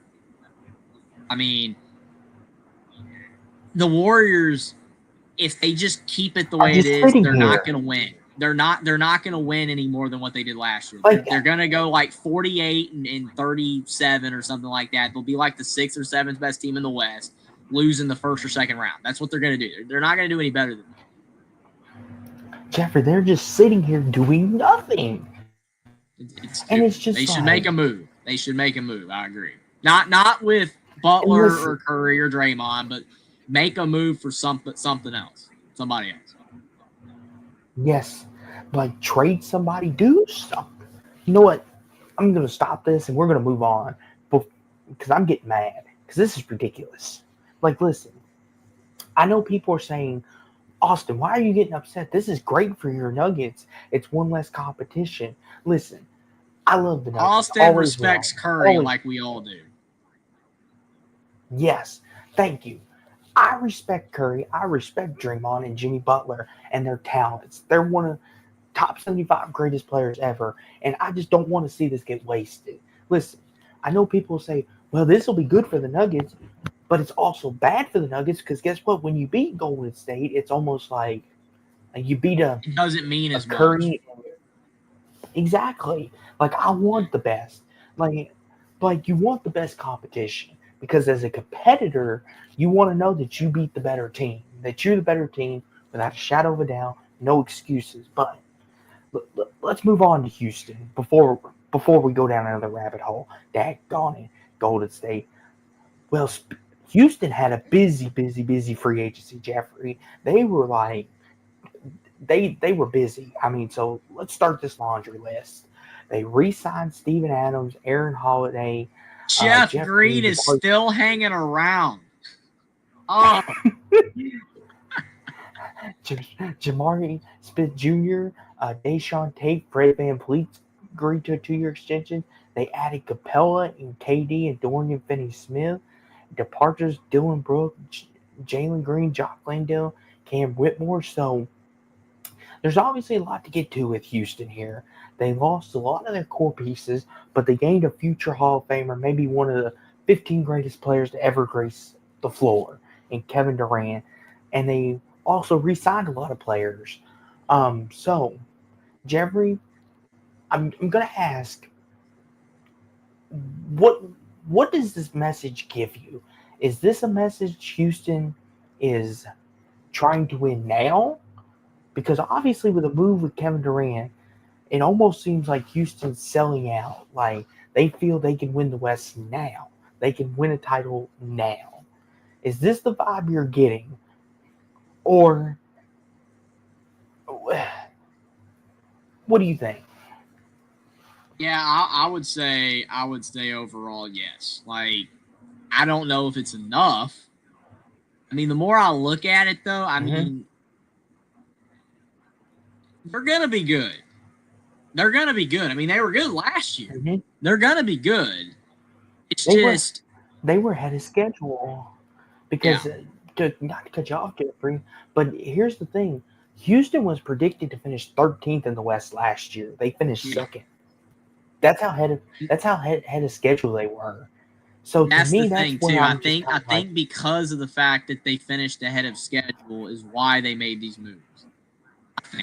mm-hmm, Because if not, if they mm-hmm, had to finish like 8th in the league last year, I think they kind of maybe would have just kind of sat on what they had still with the young talent, all that. But it's because of the fact that they were really good last year that, hey, we'll get Kevin Durant and try to just win it right now. Now, I don't know if that's necessarily the right move. I mean, you can look at it a million different ways, but it's like with Curry and all these other older stars, Durant's eventually going to decline. I don't know when. I mean, Durant's defied odds too. I mean, I don't know if it's better training equipment, players are taking better care of themselves, better like healthy foods are eating. I don't know what's going on. But all I know is these guys are defying odds being as good as they are for this line. Durant, Curry, LeBron. LeBron, like Michael Jordan when he turned 40 was not what he was, right? Like he was still Nope. Michael Jordan, but let's be real, he wasn't, and I He's a understand shell of that himself. I understand that a lot of people say that the game was harder back then. That's an argument, like there's more physicality now. You can't get away with as much physicality. The game's different. I can kind of agree with that. I agree with that, but I don't necessarily know if for sure that's like the main reason that these guys are lasting longer because Curry runs all over the floor and he's taken so many hits in his career. I don't know. I feel like maybe it's better medicine equipment. Just you get what I'm saying? Like because like I said, these guys, I mean, Durant and Curry and LeBron are old. Like they are old now. Like legitimately. And yet they're still great. like they've barely lost a step, if you want to say it all. Like LeBron as explosive as he used to be? No, but the guy still can go out there and give you 30 and 10 and 10, which is ridiculous. And then it's like Durant, I mean, the guy, he's thin as heck, man. He's so scrawny, yet he still takes contact. He shoots everywhere. He hasn't even been hurt that much. He plays. Like he's there. I mean, and then again, Curry's just Curry. I don't know. It's crazy. But my point to say all that is that it depends on how long Durant is still what his prime or whatever you want to call it, like the end of his greatness. How much longer does he have? Does he have just 1 year, 2 years, 3 years of giving you what he's been giving you? And what I mean is that, like, when a player starts to decline, you see it. Like Durant isn't there yet, but could it be this year? I mean, we could be like at the second half of this season and Durant starts falling off. It's very noticeable when it happens. He'll go on like a 5-game slump where he doesn't score 20. It happens. I don't know. Durant, he's been incredible, but I just worry that in the Rockets' quest to win now, did they get Durant too late? I don't know. That's what worries me, because I look at the rest of it. It's like Capella, he's a good player. Dorian Finney-Smith is a good player. He's fine. Durant's elite still as of right now. Steven Adams is good. Jeff Green, I can't believe he's still in the league, but it's like whatever. Jabari Smith is a good player. I feel like Jabari Smith, though, maybe they paid a little too much for him. I think they did. I feel like it was a bit steep. I think I even tweeted something about that. But here's the thing. The thing with that is, Jeffrey, the thing with that is he was just starting to show his abilities. Yeah. And I think they compensated for him, because they were like, oh, we don't want to lose such a young talent. And it's just like he's just starting to get good in strides. And it's just like, I'm with you. Did they pay too much too early? Could they have gotten a little cheaper, maybe gotten 80, 70 million, maybe talked him down a little bit, be like, hey, you're still young, you can come back around and get your bread. Because it's a 5-year extension. So that's like a super rookie max, I think is what they called it. So, which I don't know exactly what that means, but a bunch of gibberish. But I just wish Houston would have talked him down a little bit and just been like, hey, can you take a little less? Like, we know you're growing and we see great flashes. You've shown us all year, but can you come down a little bit, help us out here? Because as you see, they paid Deshaun Tate. They gave Van Vliet another 2 years and more money. So Houston is it's interesting. Go ahead. It's interesting, too, because now they have this weird mix of old and young. Van Vliet, he's been in the league a while. I mean, he's not like old, but Van Vliet's been in the league a while, so he doesn't fit the young core or whatever. Durant's obviously definitely not, because he's 37, 36, whatever. They got Steven Adams, who's been in the league forever. Jeff Green again, and then you've got like Jabari Smith, who's your young guy. Again, I feel like they overpaid for him. I think you can look at it one of two ways, kind of like you said. They saw him getting better, so they kind of trying to be ahead of the curve. Like, hey, we'll pay him now because we know that he's going to be worth this much 2-3 years from now. And then other teams aren't going to be able to get him because we're already paying him what they would have wanted to pay him 2-3 years from now, which I get. But just say he doesn't pan out and is that good, then you're paying this guy this much extra money, and he's not giving you this much production, and that's where you get into issues. So I don't know. It all depends on how good Jabari Smith becomes, whether that deal ends up being good or not. Kind of jumping the shark, so to speak. I mean, kind of looking at this, we kind of like the departures from Houston. They lost Dillon Brooks, Jalen Green, Jock Landale they released, and Cam Whitmore traded to the Wizards. I mean, they lost a great defensive player, Dillon Brooks. I mean, he's another guy. He's not going to score completely and go bananas, but he's a dog on defense. He's annoying more than anything, Jeffrey. Like even in Memphis, he was annoying. You just wanted to hit him upside the head, like that, and just tell him shush. That's how I annoying he honestly is. think Jalen that's Green. why Dylan I Brooks mean, keeps getting traded. because he's annoying. Yeah, like I think. Like I don't know. I don't know anything about Dylan Brooks, but as good of a defender as he is and can be, you would think that he'd be sticking around at places more. But maybe he. Of value. I don't know. And I mean, look at Jalen Green. I mean, he was starting to show his superstar potential. I was a bit But shocked here's they the thing. got rid of Jalen Green, but I know why they did. I was To too. get Durant. But I mean, maybe they felt that Jalen Green is more replaceable, I guess, than like Jabari Smith. Because it seems like with guards these days, it seems like teams feel like, hey, we can replace a good guard a lot easier than we can replace a 6'10" guy that can shoot and do everything. You know what I'm saying?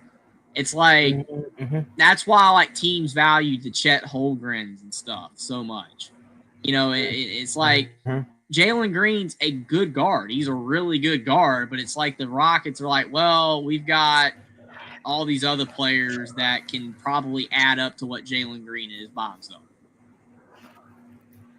I mean, it's very interesting. I mean, we'll see where Houston goes on this. I mean, with this move, Jeffrey, let me ask you: is it championship or bust for him now? I would probably say yes, because I think that's kind of what they're aiming for with all this. But I don't know if they're championship worthy or they're gonna be. I think they're gonna be good. They're gonna be good. I mean, they were good last year.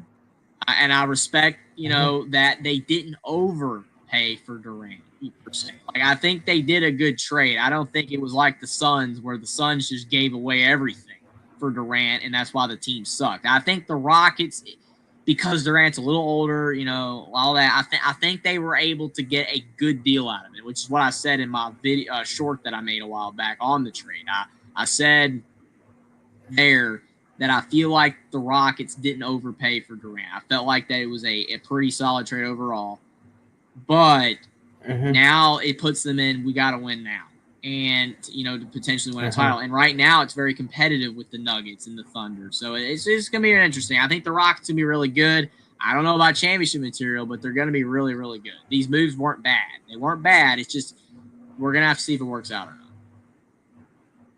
So, speaking of championship material, the team that was 48 minutes away from winning the whole thing over the OKC Thunder, the Indiana Pacers, and the news broke Tyrese Halliburton tore his Achilles in Game 7, which, that's heartbreaking as it is to tear something, but then to tear it in maybe the biggest game of his life that he'll maybe ever get a chance to play, and kind of ruined Indiana's season for next year because Tyrese Halliburton's out.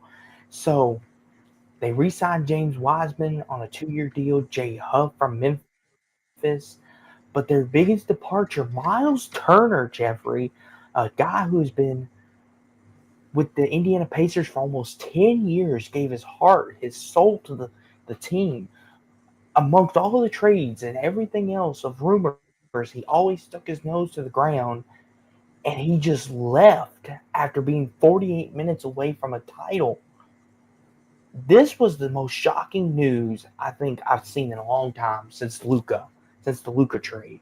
Jeffrey, what do you make of all this?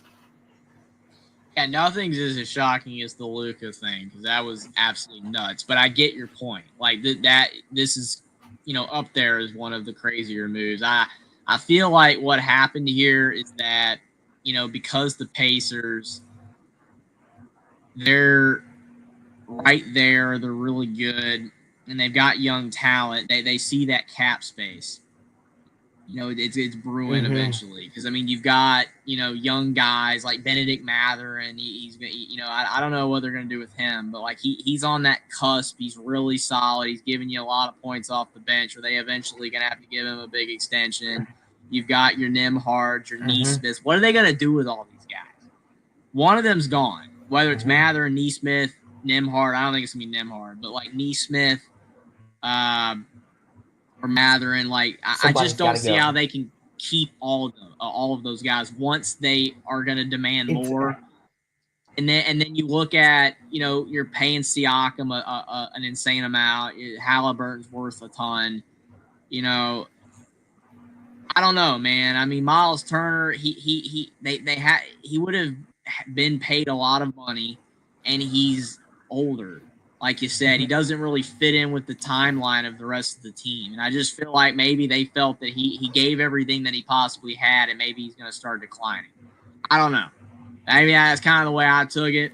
I hate it because Miles Turner, again, I don't like when this stuff happens. I don't like when guys that have been with a team for so long leave. I hate it. Kind of like with, Klay Thompson. It sucks. But at the end of the day, I do see why they did it. I don't think it's going to make the Pacers a lot worse because they do have a plethora of bigs that can contribute beyond Siakam. But the problem is I just don't know if all the bigs like Tony Bradley, Thomas Bryant, all that can give you enough of what Miles Turner did. Because Miles Turner was very, very solid. But, he's older, doesn't really fit the timeline, I guess. I don't know. And here's the thing with this, Jeffrey. He's going from a team in Indiana that was just 48 minutes away from winning the whole darn thing. And I know and I just wonder, Jeffrey, was Tyrese Halliburton tearing his Achilles? Was he originally going to stay? And then once that injury happened, he was like, okay, win, lose, or draw, I'm out of here. Like, because we're going to take a couple steps back. Do you think that's a possibility at all? Because I know some guys get the mindset of, like we said with the Celtics, they're starting to blow it up. And maybe they wouldn't have blown it up, like you said, if Tatum hadn't gotten hurt. So maybe that was what Miles Turner was thinking. I had my crack at it. Let me go over here in Milwaukee with Giannis and see if I can't make something happen. What do you think? I think that is highly probable. I feel like with Tatum's injury, Halliburton's injury, which, speaking of Halliburton's injury, it is insane how it feels like deja vu all over again with the Pacers. You had Victor Oladipo's injury that tanked them then, Paul George's injury, now Halliburton. It's been unfortunate for the Pacers. They've had so many injuries to key players, bad moments, that it just feels like a Stockholm syndrome. Or the Mandela effect, whatever you want to call it. It sucks for Indiana because, they were so close. I really feel that if Halliburton hadn't have gotten hurt, sorry, Thunder fans, but Indiana would have won the series. They would have won the series. That's how well they were playing. And Halliburton getting hurt, it ended any chance they had. And I agree that's probably why they got rid of Turner. And here's the thing too, Jeffrey, is before we move on to our next team, the LA Clippers, which they've had a pretty interesting offseason, free agency so far. I just think with Tyrese, the Pacers are just cursed. They can't have nothing nice. First Oladipo, then Paul George, and now Tyrese Halliburton. Like the basketball gods are like, here, Indiana, you can go to the finals, but it's going to cost you in the process. And it's just like, can they not catch a break? Like, come on, Indiana. Like I just feel bad for the Pacers. They can't catch a break. But on to the LA Clippers. It sucks. Now on to the LA Clippers. And another one of them teams, Jeffrey, who have potential with Kawhi Leonard and James Harden. Could they compete with the Thunder out west? Maybe. They re-signed James Harden. Nicholas Batum's coming back. They added John Collins via trade, Brook Lopez, but they traded Norman Powell and Drew Eubanks released. Jeffrey, what's the vibe the Clippers giving you here? Because Brook Lopez, old. Let Norman Powell go. And here's the thing with Norman Powell, Jeffrey. I know you had this rant once before, but Norman Powell is just a solid player. You remember my conversation on that. I was like, Norman Powell is one of the most underrated players in the NBA Yes, that he's solid. nobody talks about. He gives you 20 a night, sometimes more. He's a good. Yes. Mm-hmm. I don't see anyone ever like on Twitter saying, "Yeah, Norman Powell, that guy, he is a good player." It's just like he exists. He's You a know what I'm saying? monster. Like people forget when he was on the Raptors, like how much he contributed to that team. Like he's a good player, but nobody talks about him at all. Mm-hmm. And here's the thing, and the Clippers sent him off to Miami. And here's the thing, looking at what they've done, adding Brook Lopez and adding John Collins, Jeffrey, with adding Collins and Lopez, two bigs, who could play defense, but Lopez could shoot the three. Did that make the Clippers any more scarier out west, or them losing Powell was that enough for you to downgrade them? Because some people thought the Clippers could win the West last year. I remember you telling you don't be surprised if they do if Kawhi's healthy. I mean, what are the Clippers telling you? Like, what do you think of this?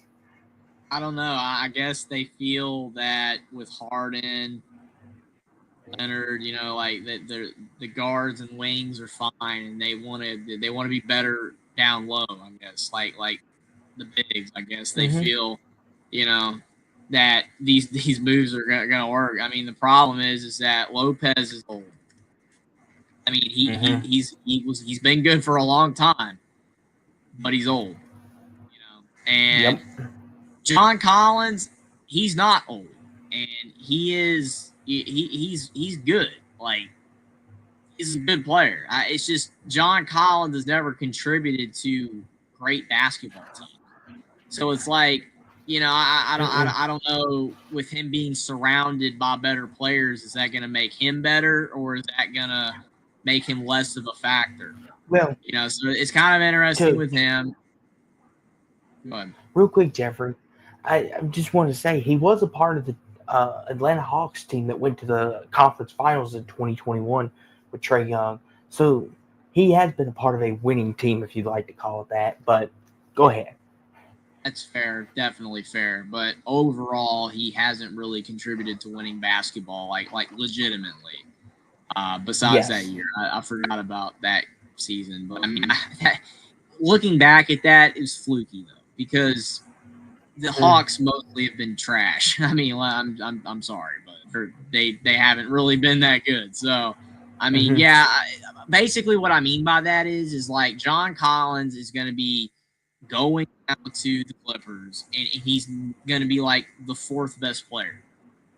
You know what I'm saying? Third, if you're lucky. And I'm just interested to see how that works. Like, is he going to be well next to Harden, next to Leonard, or is he going to just kind of just be there? Is he not going to be all that much of a factor? That's what I'm interested in. And plus Lopez again. I don't know how much more he has left in the tank. I think overall, I guess it's a slight win here to get these two bigs to make their front court better. It's, I guess, but I mean, I think the Clippers are just going to be good again. They're going to be like a 4 or 5 seed in the West. They're going to be really good. They're just not going to win it all. I mean, this isn't enough. I don't think. Well, here's the thing, Jeffrey. You want to talk about their crosstown rivals, the Los Angeles Lakers, who are always the top of conversation, whether that's with LeBron on the team, Kobe, always the topic of conversation. And the Lakers, what have they done to help LeBron? What have the Lakers done to help LeBron and Luka bring the title back? They added Jackson Hayes and DeAndre Ayton. Womp. Take it away, Jeffrey. Have fun. I mean, Anthony Davis is better than both of them combined. So, I mean, I've talked a lot of flack about Anthony Davis over the years, but when he's healthy, he is a really great player. DeAndre Ayton only plays well when a contract's coming up. Like, other than that, just, you know what I'm saying? Like, the effort's not there. I always felt Jeffrey, that there was another gear that he could have progressed to when he was at Phoenix. and he never did. Mhm. Like, I feel like I'm sorry, but I really feel the biggest thing that held the Suns back when they played the Bucks that year, in the final or You're about ready to Western the NBA Conference Finals. Final or just whatever in the playoffs that year. That the year they made the run The NBA Finals. was the NBA Finals. That year, to me, it was DeAndre Ayton. He wasn't good enough, and Chris Paul's his age, yes, but I think it was more DeAndre Ayton because DeAndre Ayton just wasn't good enough. And I understand that it's hard to say for him to go out there and perform at such a high level when you're going up against Giannis and Brook Lopez. Like I understand that, but he's never gotten into a better gear. And I don't think yet again for the 80th time for people out there, and they're going to be talking about it for a billion years on the sports networks later this fall. This is not enough for LeBron to win a title. No, it's not. So here's the thing, Jeffrey. DeAndre Ayton, my problem with him is his lack of effort. Like, yes, dude, you're in the NBA Finals. You know how many people would kill to be in that spot? It took Chris Paul almost 20 plus years to get one crack at it. Jeffrey. Think about that. It took Chris Paul almost a lifetime of hard work, blood, sweat, and tears to get one crack, just to get one chance at it. And DeAndre Ayton's acting like this is an everyday dang opportunity. And that ticked me off because he didn't scrap. He didn't get down on the floor for any loose balls. He was just like, oh, okay, well, you can have it. And that ticked me off. Do you know how hard it is to make it to an NBA Finals? To get there, let alone winning it, how hard it is to get there. It takes a lifetime of work. Some players are lucky and get there multiple times in their career, like Steph Curry, like LeBron, like Kevin Durant. They're very lucky. But look at Russell Westbrook. He's only been to one finals in his career. And some people say he's the greatest point guard to ever grace our presence. And he's only been to one finals in his career. Do you know how hard it is to get back to that? Yeah. DeAndre Ayton is acting like it's nothing. Okay, my apologies. I mean, you got me angry for a second. No, you're good. I mean, I have the exact same frustrations with DeAndre Ayton. Like I said, that's why I said what I said earlier. I feel like he only plays hard when a contract's coming up. It's frustrating because, again, like you said, most of us, just regular folks that watch the game, if we were given that opportunity to play on the big stage in the NBA Finals or just in the NBA at all, we would be giving it 1,000% every time we step on the floor, like a TJ McConnell. You know what I'm saying? And like, just DeAndre Ayton is just disappointing. He's a disappointing player. He has all the talent and the abilities in the world. He's like Bam Adebayo, but way worse. You know what I'm saying? Like he's just not it. And again, it's so annoying because every time you turn on sports, network, news, whatever, what are they saying? Oh, the Lakers. Is this their No, it's not. Okay, it's not. DeAndre Ayton, Jackson Hayes is never going to be a great player. He just isn't. He's one of those guys that the tools are there, the talent is there, but he's not. He's just not great. So the Lakers, they're going to make the playoffs. They're going to be good, but they're not going to win at all. So that's my thoughts.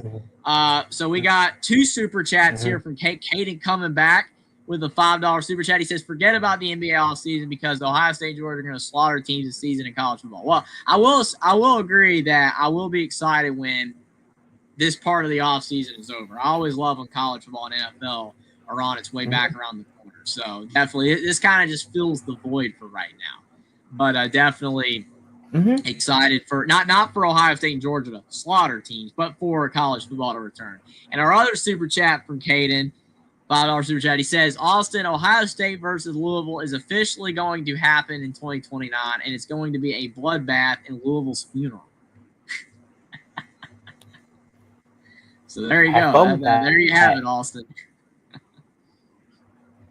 So, Jeffrey, this was a recent team we did a video on, the Memphis Grizzlies.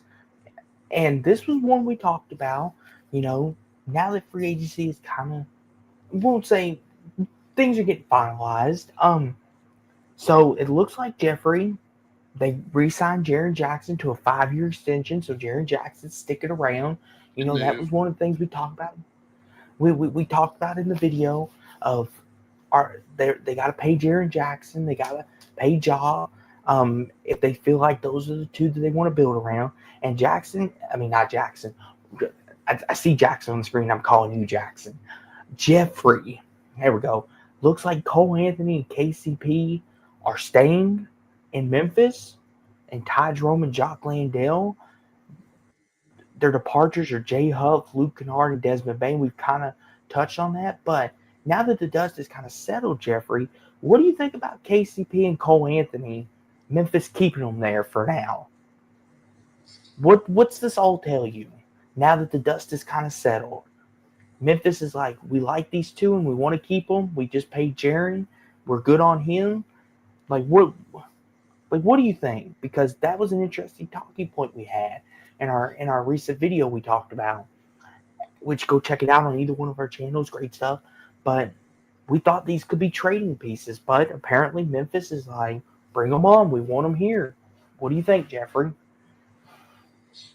I mean, I was a little bit higher on the Grizzlies making that trade if they were going to use them as trade pieces, kind of like we said in that video. The fact that they're not, it seems. I mean, Memphis is not going to be bad. I mean, with Ja and Zach Edey and Jaren Jackson, and then all of this, like, you know, like you got the meat, and then you got some potatoes. You know what I'm saying? Like you got some solid players like Ty Jerome and Cole Anthony, and you got your veggies. You kind of got your little veggies there, like your little veggies, Jeffrey, like your carrots and celery, like Cam Spencer and Santi Adam, or however you say that. Kind of your, like you said, it's kind of like your meat, potatoes, Jaren Jackson, and that. Go ahead. I went off on my own analogy. Go for it. Yeah, you're good. Absolutely. Like absolutely. I mean, you're right. Like they got some veggies too. The problem is that I feel like because like Desmond Bain was kind of their third guy, you know, ish. Zach Edey could become that if he keeps getting better. But you got Jaren Jackson, you've got Ja Morant, and then that's kind of about it. Like Edey again could like kind of like what the Thunder they're wanting it to be the big three. You got Jalen Williams, you got SGA, and then Chet. Like if Chet can catch up with those two, like he's getting there, but like the Thunder bench is why they won with their 2 stars, and then Chet was good, you know. Whereas Memphis, it's like you've got Ja, you've got Jaren, and then Edey, and then it's like, it's fine. It's like it's fine, but it's not enough to win a title. And I feel like if they use some of those pieces that they got in a couple draft picks to get, you know, you mentioned Durant in that video because he was the big name at the time, but somebody of that caliber, maybe Memphis could have made a run here. But it kind of just seems like right now Memphis wants to see what this will do and then maybe make a move next year. Because they don't have to right now because Ja, Edey, and Jaren Jackson are all young. They're not old by any means. It's not like, you know, you got to make a move right now. Maybe they want to see what this will do, you know, and then make a move later. So it still could work out for Memphis, but they're kind of maybe in wait-and-see mode right now. We got another $5 super chat from Cade. He says, Austin is going to cry about Ohio State beating the living heck out of Louisville when I warned him. Yeah, he's too dumb to listen to me. Honestly, the more and more Caden is coming with these comments, I do want to see an Austin-Caden debate. Again, if Caden can stick around, I don't know when we're going to be wrapping up because we are going longer than expected, but it's always so fun talking about this stuff. But if Cade's still around at the end, if Austin feels like debating him, we'll see. But if not, we'll do it next show. I want to see an Austin-Caden debate. I know it'll be some entertainment. But our next team, Jeffrey, the Miami Heat, a team, you know, they didn't re-sign nobody. but they added Fontecchio, Davion Mitchell, Norman Powell. They lost Kyle Anderson, Caleb, and Duncan Robinson. Here's the thing, Jeffrey. Miami, to me, we talk about those teams that are not good, but they're not bad. Miami's kind of stuck in mediocrity, I think. And these moves kind of symbolize that of we're not going to be good, we're not going to be bad. We're just going to be decent because the East is so bad. I mean, like, and here's the thing too, Jeffrey, and it's just like Miami, they made that trade for Butler a couple years ago because they thought they were on the cusp of winning another one. Now they're just kind of like almost in backpedal, rebuild mediocrity mode with Tyler Hero and Bam. What do you think about this? Do you think? But then when they trade for Norman Powell, it seems like they're trying to build something again out east. Like, help me understand this here, Jeffrey. Maybe you can give me a better understanding. I feel like, and this might be the dumbest explanation in the world, but honestly, I feel like Eric Spoelstra knows that for his job to be safe, the team can't be trash.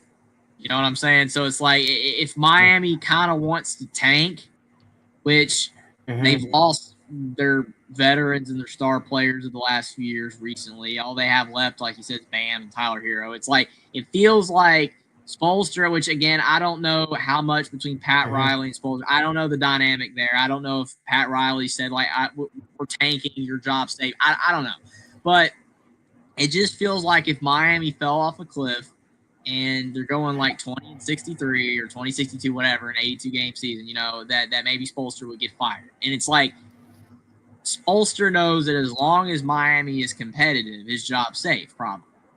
Again, it might be the dumb explanation, but it kind of just seems like you said that Miami's stuck around the play-in right now. That's where they're at. They made the one big run to the finals when they made the play-in, when they still had Jimmy Buckets. After that, it's like, now they're just stuck making the play-in, and they're not going on runs anymore. They're not. That's not happening again right now. So, I mean, Kevin Love, he's old. Kyle Anderson, he's a weird player. He doesn't shoot well. He has this funky looking shot. He's a weird player. Duncan Robinson leaving, that kind of sucks. But I mean, Davion Mitchell, he's got some potential, but he is short though. And then Norman Powell, I like Norman Powell. The Heat have Khalil Ware. They've got some young talent that they kind of want to see how that's going to progress. And then they're just going to probably be like a 9 or 10 seed. That the Heat right now are just stuck in mid, and that's kind of like for Spoelstra, that's fine. As long as his job's fine and the Heat can kind of slowly build again, then that's fine. Because, I mean, Spoelstra can coach for another 15 years. I just don't think he wants to leave Miami. And if the Heat tank, he could lose his job. So that's my thoughts. I mean, it's going to be interesting for sure. But our next team up on the list, the Milwaukee Bucks, and they had a busy offseason. They're having a busy offseason in free agency. And obviously the addition of Miles Turner, they added Gary Harris, departures, Brooke Lopez, Pat Connaughton, that name. And the biggest shocker of them all, Jeffrey, is they waived Damian Lillard. And then they brought all these pieces back for Giannis. But here's the thing, Damian Lillard did hurt his Achilles, right? Understandable. But you still have to pay him all of his contract, Milwaukee. What is wrong with you? And here's the thing. And they're trying to say, we're trying to help Giannis win now. No, you're not. You're getting rid of a top 75 player, and you're saying we're trying to help Giannis win? You were trying to keep him in Milwaukee, and you just want to up and do that to somebody? For living Christ, Jeffrey. Like, if I'm trying to help you win, I'm just going to get rid of your best player and say, here, we gave you all these gold pieces, have fun. And we even brought in Miles Turner. Milwaukee, you're making it easier for him to ask for a trade. Stop that. No more super teams, please. Go ahead, Jeffrey. Go ahead. I don't understand why they waived Damian Lillard because they wanted him. Like they're the ones that added him. You know, it's not a situation where like you drafted Lillard at the Bucks and now his career's winding down. No, like the Bucks specifically sought out Damian Lillard when he left the Trailblazers, right? Mm-hmm. Like, and yet now less than 2 years later, you get rid of him. I mean, I don't really get that. You know, again, you traded for him, you wanted him, and now it's like, okay, whatever. I get the injury, I understand it, but see, that's the risk you take signing an old player. I mean, I've been the one complaining for years since my channel started 3 years ago, and even way before I ever had a YouTube channel. I've been complaining for years about Damian Lillard. I mean, one of the most undervalued, underutilized players ever. Because the thing is the guy was so good for so long at the Trailblazers, and he did nothing outside of like the one run. And then, you know, now he's older, and like that's when a team makes a move for him, the Bucks, and it's like now, you know, his problem's about done, and we don't know if coming off this injury. And Damian Lillard has suffered a bad injury. You know what I'm saying? Like, is he going to be as good? Probably not. So it's sad. It's sad that his career, you know, the only way that he's ever going to be able to have a shot for a title is if he goes to a team like the Celtics, you know, or maybe the Warriors, something like that. And maybe, you know, once Tatum gets healthy, or with the Warriors, maybe that would be enough. You know, I don't know. You know, it's just Lillard's career is winding down, and this injury is accelerating that. It sucks. It freaking sucks. But I don't like the Bucks just getting rid of him like that because you traded for him. It's just it stinks, but whatever. I mean, I feel like you said, the Bucks think that these moves are great, but I mean, most of it's like, just whatever. Like Taurean Prince, okay, he's whatever. Jericho Sims is whatever. Gary Trent's fine. Bobby Portis, he's been there for a long time. He's fine.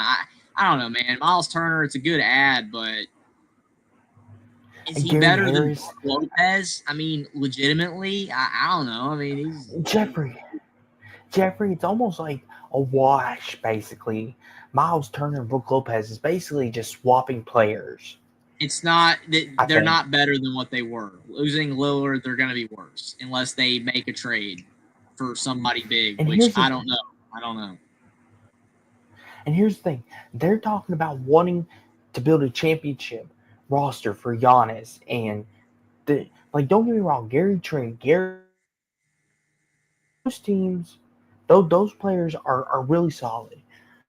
But like you said, Jericho Sims, Ryan Rollins, Kevin Porter Jr., those are kind of okay, cool, have fun with it. And it's just like, I just don't know what Milwaukee's doing. And the Damian Lillard trade, like you said, they sought him out. Giannis specifically asked, I want Dame in Milwaukee. And then they fired that coach after 30 games or whatever because they said that, he wasn't working with the team or whatever. Like on defense. You remember that guy? Like, I remember the game. But, like, they fired him after, like, 30 games. His name was Adrian Griffin, Jeffrey. They were like Adrian Griffin, yeah. 8. They were like 36-8 and first out East. And then after what even that, is that? Like, they get rid of him, and then they've been worse ever since. It's like, what even was that, man? Mm-hmm. I don't Honestly, know. the Bucks shouldn't have got rid of Budenholzer. Why did they get rid of him? I mean, to me, I just think the Bucks are just screwing up. I think they're making bad moves, and yeah, eventually Giannis is going to get frustrated and he'll leave probably. Mm-hmm. And I will say this too, Jeffrey. I mean, next team on the list, the Minnesota Timberwolves. Let's talk about the T-Wolves next. They re-signed Joe Ingles, Julius Randle, Naz Reid. They didn't the only big loss, but they lost. They kill Alexander Walker. That's it. That's the only big loss. Mm-hmm. And here's the thing too, Jeffrey. And the T-Wolves made the Western Conference Finals. So was re-signing Randle and Naz Reid, do you think running it back, do you think the T-Wolves have a chance again? Re-signing everybody, can they get over the hump? Yeah, I mean, the thing that makes the Timberwolves so interesting is because they're so big heavy that a lot of teams don't match up with them. I mean, you remember who was it that they played? It was the Lakers, right? Remember, you're the one that told me when we did our previews, you were like, the Timberwolves are going to make a run, especially if they play the Lakers, because of the fact that the Lakers didn't have any bigs that were worth anything, right? So it's like, guess what happened? The Timberwolves cooked them on the glass. Like, it was absolutely, it was insane. Like, it was such a mismatch. And that's what makes their team so unique. But the problem is, like, Nickeil Alexander-Walker was one of their better guards. I mean, Conley's aging, and he's good still, but he's about at the end soon. Anthony Edwards, it still feels like there's too many games where he has to go off, and sometimes he doesn't. He's not the most consistently great player. Okay, like other players are consistently great. Anthony Edwards, there are games where that guy is the best player in the daggum league. And then there are other games where he's barely top 50. And the problem is that the Timberwolves don't have a roster where that's okay. Like, you need more support around Edwards in the backcourt. And Joe Ingles isn't that. Okay, so it's like Nickeil Alexander-Walker was their best guard next to Edwards. You know, like, Conley is still good, but he's not as dynamic as he used to be. I don't know. I think the Timberwolves are gonna, again, I feel like I'm saying the same thing for most of these teams, but like, the Timberwolves are gonna make the playoffs. They're gonna be really good, but I don't know if it's enough to win anyway. I agree. And real quick before you get to Caden super chat, Minnesota, they kind of just paid their players and they're all coming back as were. It's basically what they did. And they didn't keep Nickeil because of probably money. But so we'll see. And here's the thing: losing Nickeil, how much of a downgrade is that? We'll find out as the season goes on. They may not miss him at all. But before we get to the Pelicans, though, Jeffrey, you have a super chat to read of Mr. Dan's.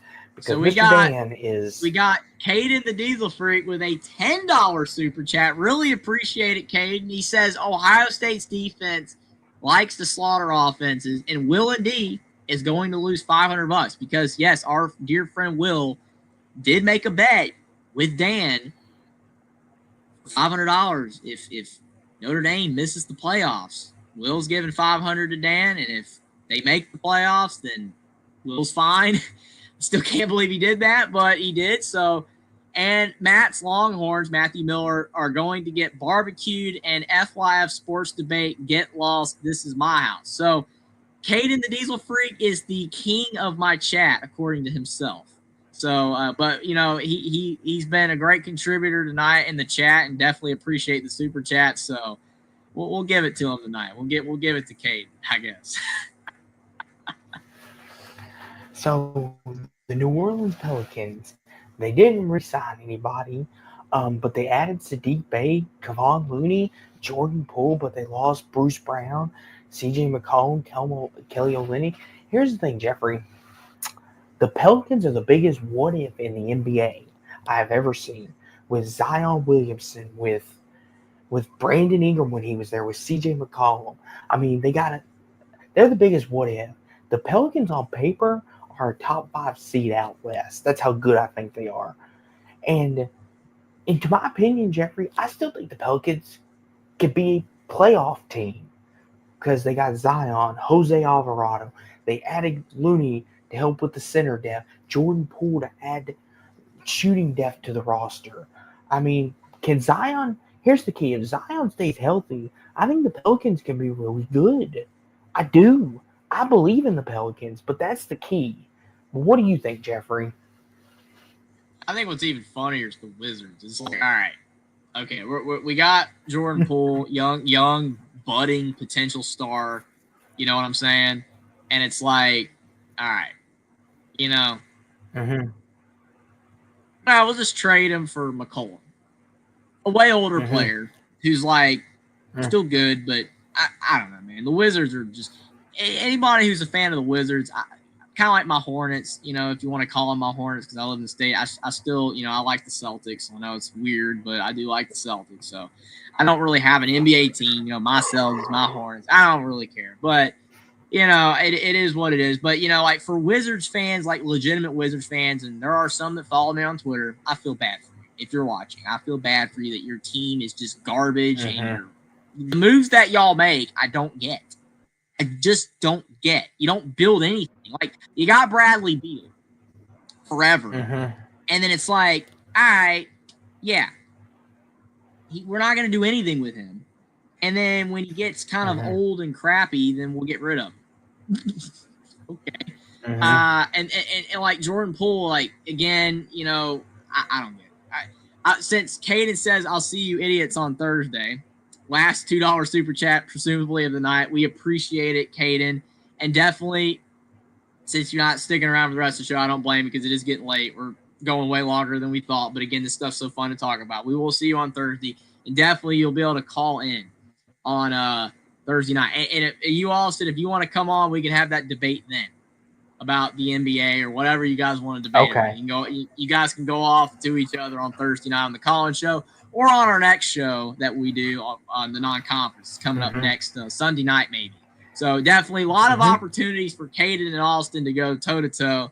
But we appreciate it, Kate. Thanks for your contribution tonight. Thanks for your colorful comments in the chat. We appreciate it. And have a great night if you are dropping off tonight. But the thing with the Pelicans, though, because I've gone on a tirade about the Wizards and how bad they are. Pelicans, I agree with you on the what-if thing. I mean, Zion, I know people still talking about his weight and everything and all that. Zion is a good player, despite all that. Yes. But there's just, again, like another gear that it just feel like Zion hasn't reached. Like, you see him in college, and it's like, you know what I'm saying? Like, Zion hasn't been a buzz. No. Like, he's been no buzz. It hasn't been like that. It's just, I feel like people thought Zion was going to do more.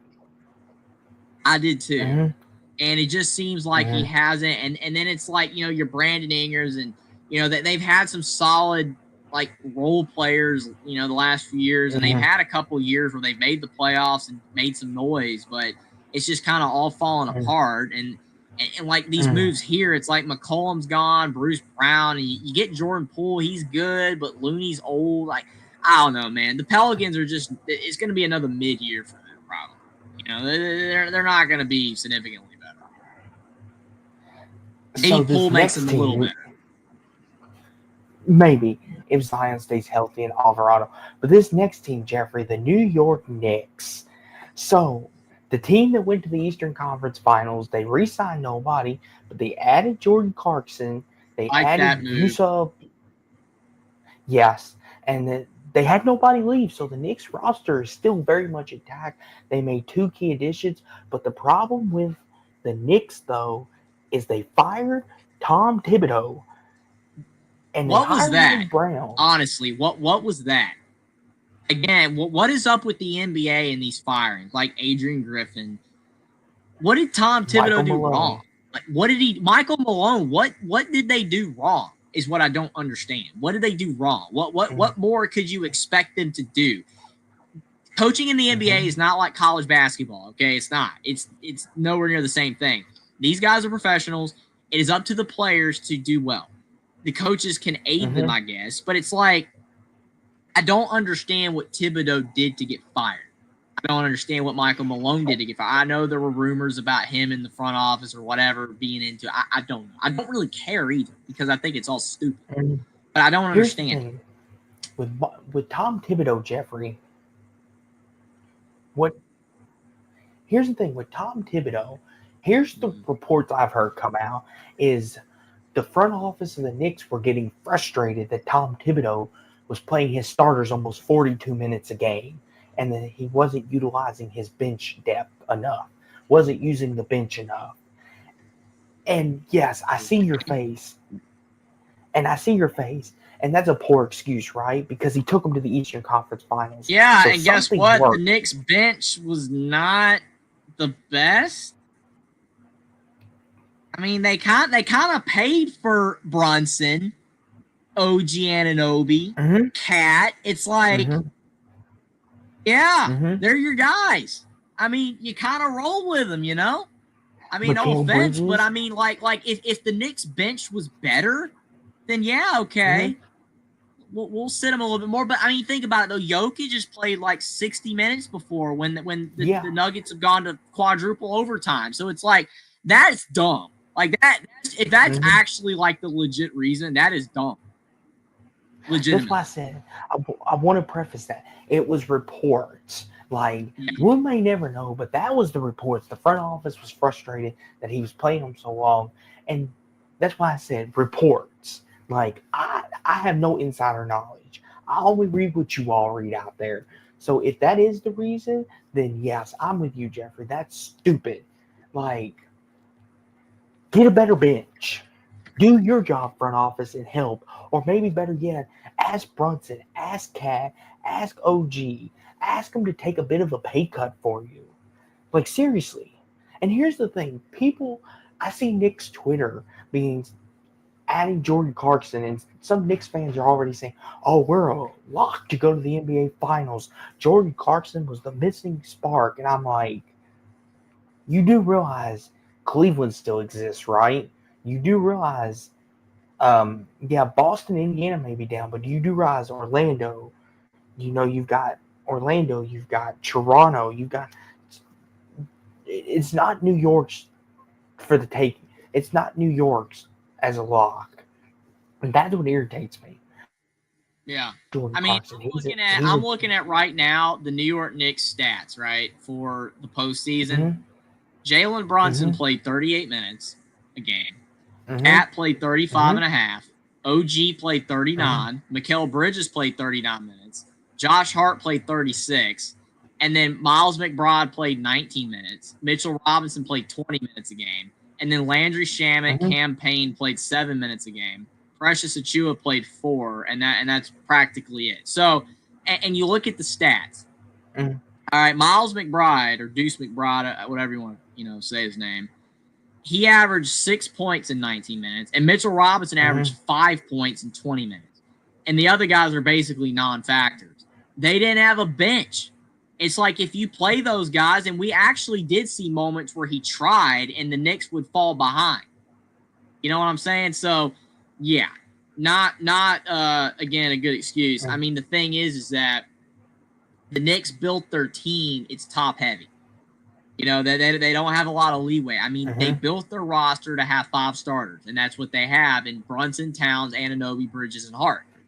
And the thing is that Bridges, and especially Anunoby, they're able to play 40 minutes a game easily because you see Anunoby. What does Anunoby do 90% of the time on offense?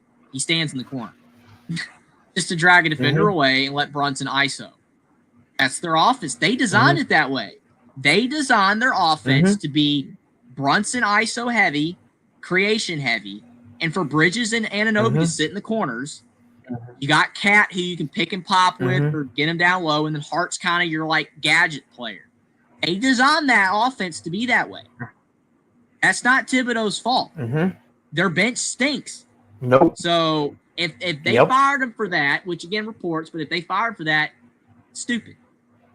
Absolutely stupid. We knew their roster was great at the top, but the bench was the question. That's why nobody picked the Knicks to win it all this year. They were darn good, but you saw the limits. Their roster could only go so far. I mean, when the Pacers are bringing in McConnell and the Pacers are bringing in those type of guys off the bench, and the Knicks didn't have that.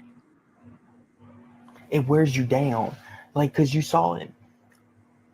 The T-Wolves Nuggets series last year.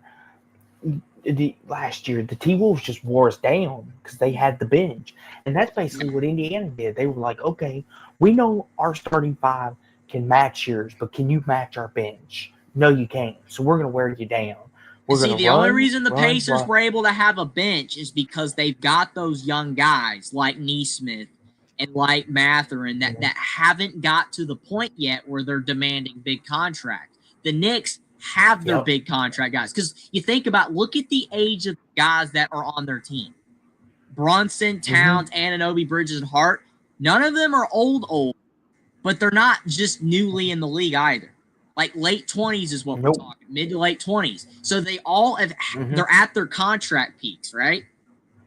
They've already Mhm. gotten the big contracts. Anunoby's on a big deal. Mhm. A lot bigger than some people think he's worth, but you got to remember the defense. Anunoby's defense is one of the best in the league. That's why he's worth what Is he's elite. worth. Towns is worth a lot. Brunson's worth a lot. The Pacers were able to do that because Neesmith is on a small contract. Matherin's on his rookie Mhm. contract stuff. It's different, people. McConnell, he's always been a bench player. He's one of those guys that has stuck Mhm. around the league forever because he gives you what he gives you. He's small, he's He short, gives you great taller minutes. than me, but he's short for the NBA, and he just guts it out. He guts out Here's the 9, thing. 10 points off the bench, and he doesn't demand a lot of money. Here's the thing too, Jeffrey. With McConnell, he gives you his heart and soul every game, whether Yeah. they're winning by 20 or whether they're losing by 15. He gives you his heart, his soul. He gives you everything. You saw it in the Thunder series. You saw it throughout the playoffs. You saw it in the regular season. They were down 10 with less than 30 seconds to go against the Pistons, I think it was. And he was still out there guarding Cunningham full court trying to get a steal, even though the game was already over. That's what McConnell brings to you. And here's the thing. He asked for a little extra money last year, and Indiana was like, "You've been nothing but good to us, and you've always come in with your head down." And they gave him a little extra money. He got a pay grade. He all he did was he asked, he was like, gave him a little extra. It was team friendly, and he earned every penny of it. But here's the thing, like you said, Jeffrey, with the Knicks, you designed your roster to be this way, top heavy. And then you want to complain to Thibodeau, oh, why are we playing our starters 40 minutes? This is bull crap. That's why we lost. Well, guess what? Tell Brunson, tell Cat, tell Anunoby, takes less money. If you desire to win a championship, take less money. It's pretty simple. Absolutely. I mean, Look, and the thing is that it's so frustrating because that's not a coach or anybody's fault. You know what I'm saying? Like, you don't even want to blame the players because you can't blame them for wanting that much money. And I mean, Brunson's worth every penny. Cat pretty much, yes. Anunoby pretty much is. I mean, they're darn great players, but you put it all together, and it's not enough. It's just not enough. And adding a Clarkson, that helps because it's something. Like, they're going to at least have a scorer off the bench. You know, I'm assuming that he'll come off the bench because he's basically always has his whole career. But I don't know. The Knicks, they're going to be good again next year. And with Clarkson, they'll be better, but I still don't think it's enough because they don't have enough. Nope. And like you said, the only way they could is if those guys take pay cuts, and they're not. I mean, they're not. I don't blame them for not, but they're not going to win a title that way. It takes two ways to win a title. You either have to have a team that has like 3 stars like Curry, Clay, and Durant that are all just insane, right? And then a Draymond-ish type of guy, and you win it that way. Or, you know, or LeBron, Bosh, and Wade, stuff like that, or Ray Allen, you know, Garnett Pierce. You get the point. You either have to have 3 just insanely great players that all fit, work, whatever, or you have to have a Pacers or a Thunder-like team. Youth. Young, but they're darn good, and there's a lot of cheap players on the team that aren't worth what they're worth yet. That's how you do it. And the Knicks have neither. The Knicks have neither because they don't have 3 just insane stars like Bosh, Wade, LeBron, and they don't have young guys. So they just stuck with what they have, and it's great, but it's not great enough. So there you go. And Jeffrey, you bring up the Thunder, the defending NBA champions. Well, they didn't add nobody because they didn't need to, but they re-signed Shai Gilgeous-Alexander to a 4-year extension. Deserved. Asia Mitchell returns on a 3-year deal. Jalen Williams, Jay Will, he's coming back on a 3-year deal, and Dylan Jones is going to Washington. So basically, Jeffrey, they secured their future with SGA. That's basically what the Thunder have been doing. They're like, we won a title, so guess what? Here, SGA, take some more money. I think it's like $285 million. I mean, is there anything else to talk about? I mean, yeah. I mean, the thing is with the Thunder is that you really can't. you really can't say anything like about their team. Like if they can keep it together, then keep it together. Like don't do anything. It's eventually going to cost too much, and when that happens, they'll have to get rid of guys. But as of right now, it seems like they're good to go. I mean, when those contracts kick in, though, man, you know, like those big time contracts, they're cooked. I mean, like they're gonna they're gonna be like Boston. The thing that sucks is like everybody kept comparing this big three, which I don't even really think you can kind of call it that yet. I know they're already in commercials and stuff, but you know, Shea, Jalen Williams are just elite. Nah, Jalen Williams is entered that category. He's elite now with Shea. Chet's not even close to their level yet. He's just good enough, right, to pair with them. James Harden, Russell Westbrook, and Kevin Durant. Now that's completely different. That was, you know what I'm saying, like this close to winning a title back in 2012. And then Harden leaves. Okay. Yep. I mean, honestly, that is one of the stupidest, just most frustrating things that has happened in the NBA in the last 15 years. I remember that. I was watching the Thunder that year. I was like 8, right? Because the Celtics were my favorite. You know, when I was a really little wee lad, I loved the Celtics with Ray Allen and all them. The 09, 2010-ish era. And then LeBron, all that happened when I was a little kid. And I mean, I like those teams, but, you know, I like LeBron better then than I did now because I didn't know LeBron very well when I was 6 years old. I just saw LeBron, like, oh my gosh, LeBron. And then you get older and you're like, okay, I don't really like LeBron that much, but still respect his greatness. But that 2012 Thunder team, it's like that was the next thing, right? And then Harden leaves. And honestly, I know why Harden left, but I've never really felt the same way about Harden in my life since then. Like when I talk about Harden, I talk good about Harden. Harden's a really good player, but like Harden just jumps around. And it's like, dude, I don't care if it was egos with the money. I don't give a crap, man. You had that. And they could have been that way for 8 years together. It still frustrates me to this day, Austin. Like, I probably would be a Thunder fan, like you know, if they stay together. You know, again, like that's how I like the Celtics because of the team that was together. And Harden never gave it a chance. You know what I'm saying? And all those years of Westbrook and Durant, they were so good, but it wasn't enough. You needed Harden. Nope. And here's the thing, too. I will say about the Thunder is, like you said, Shea getting his bread, much deserved. I mean, Jeffrey, I want to ask you this, and I know we're running a little low on time. You know, this is so much fun to talk about, but it's just, there's a lot of teams to get through sometimes. But Shea Gilgeous-Alexander he was scoring champion, Finals MVP, Conference Finals MVP, NBA champion, NBA MVP. Where do you rank this past season among the all-time greats? I've heard some people say it's top 5. I've heard some people say it may be the best ever. I've heard some say it's not even top 20. The thing is, that's recency bias. The second best ever. They won a Game 7. You know, and it took Halliburton getting hurt. It took a collapse from the Pacers in Game 5.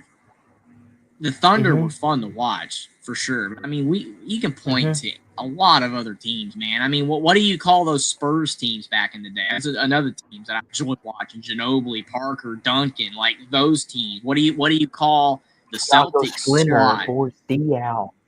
Yeah. What do you call the Celtics squad? Again, Ray Allen, Pierce, Garnett, Rondo. What do you call Bosh, Wade, LeBron? What do you call Durant, Curry, Clay, and just even the ones without Durant?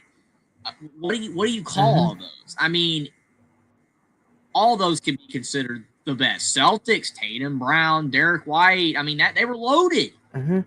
Holiday, Kristaps, Al Horford. You know, I would not rank this Thunder championship as the best ever or best ever squad by no means. So, I mean, I definitely would not. But I mean, they were great though. To clarify, Jeffrey, what I meant is to clarify. I was asking about Shea, his season, just his season, not the Thunder. Okay. Yeah, I Because some misunderstood that. Sorry.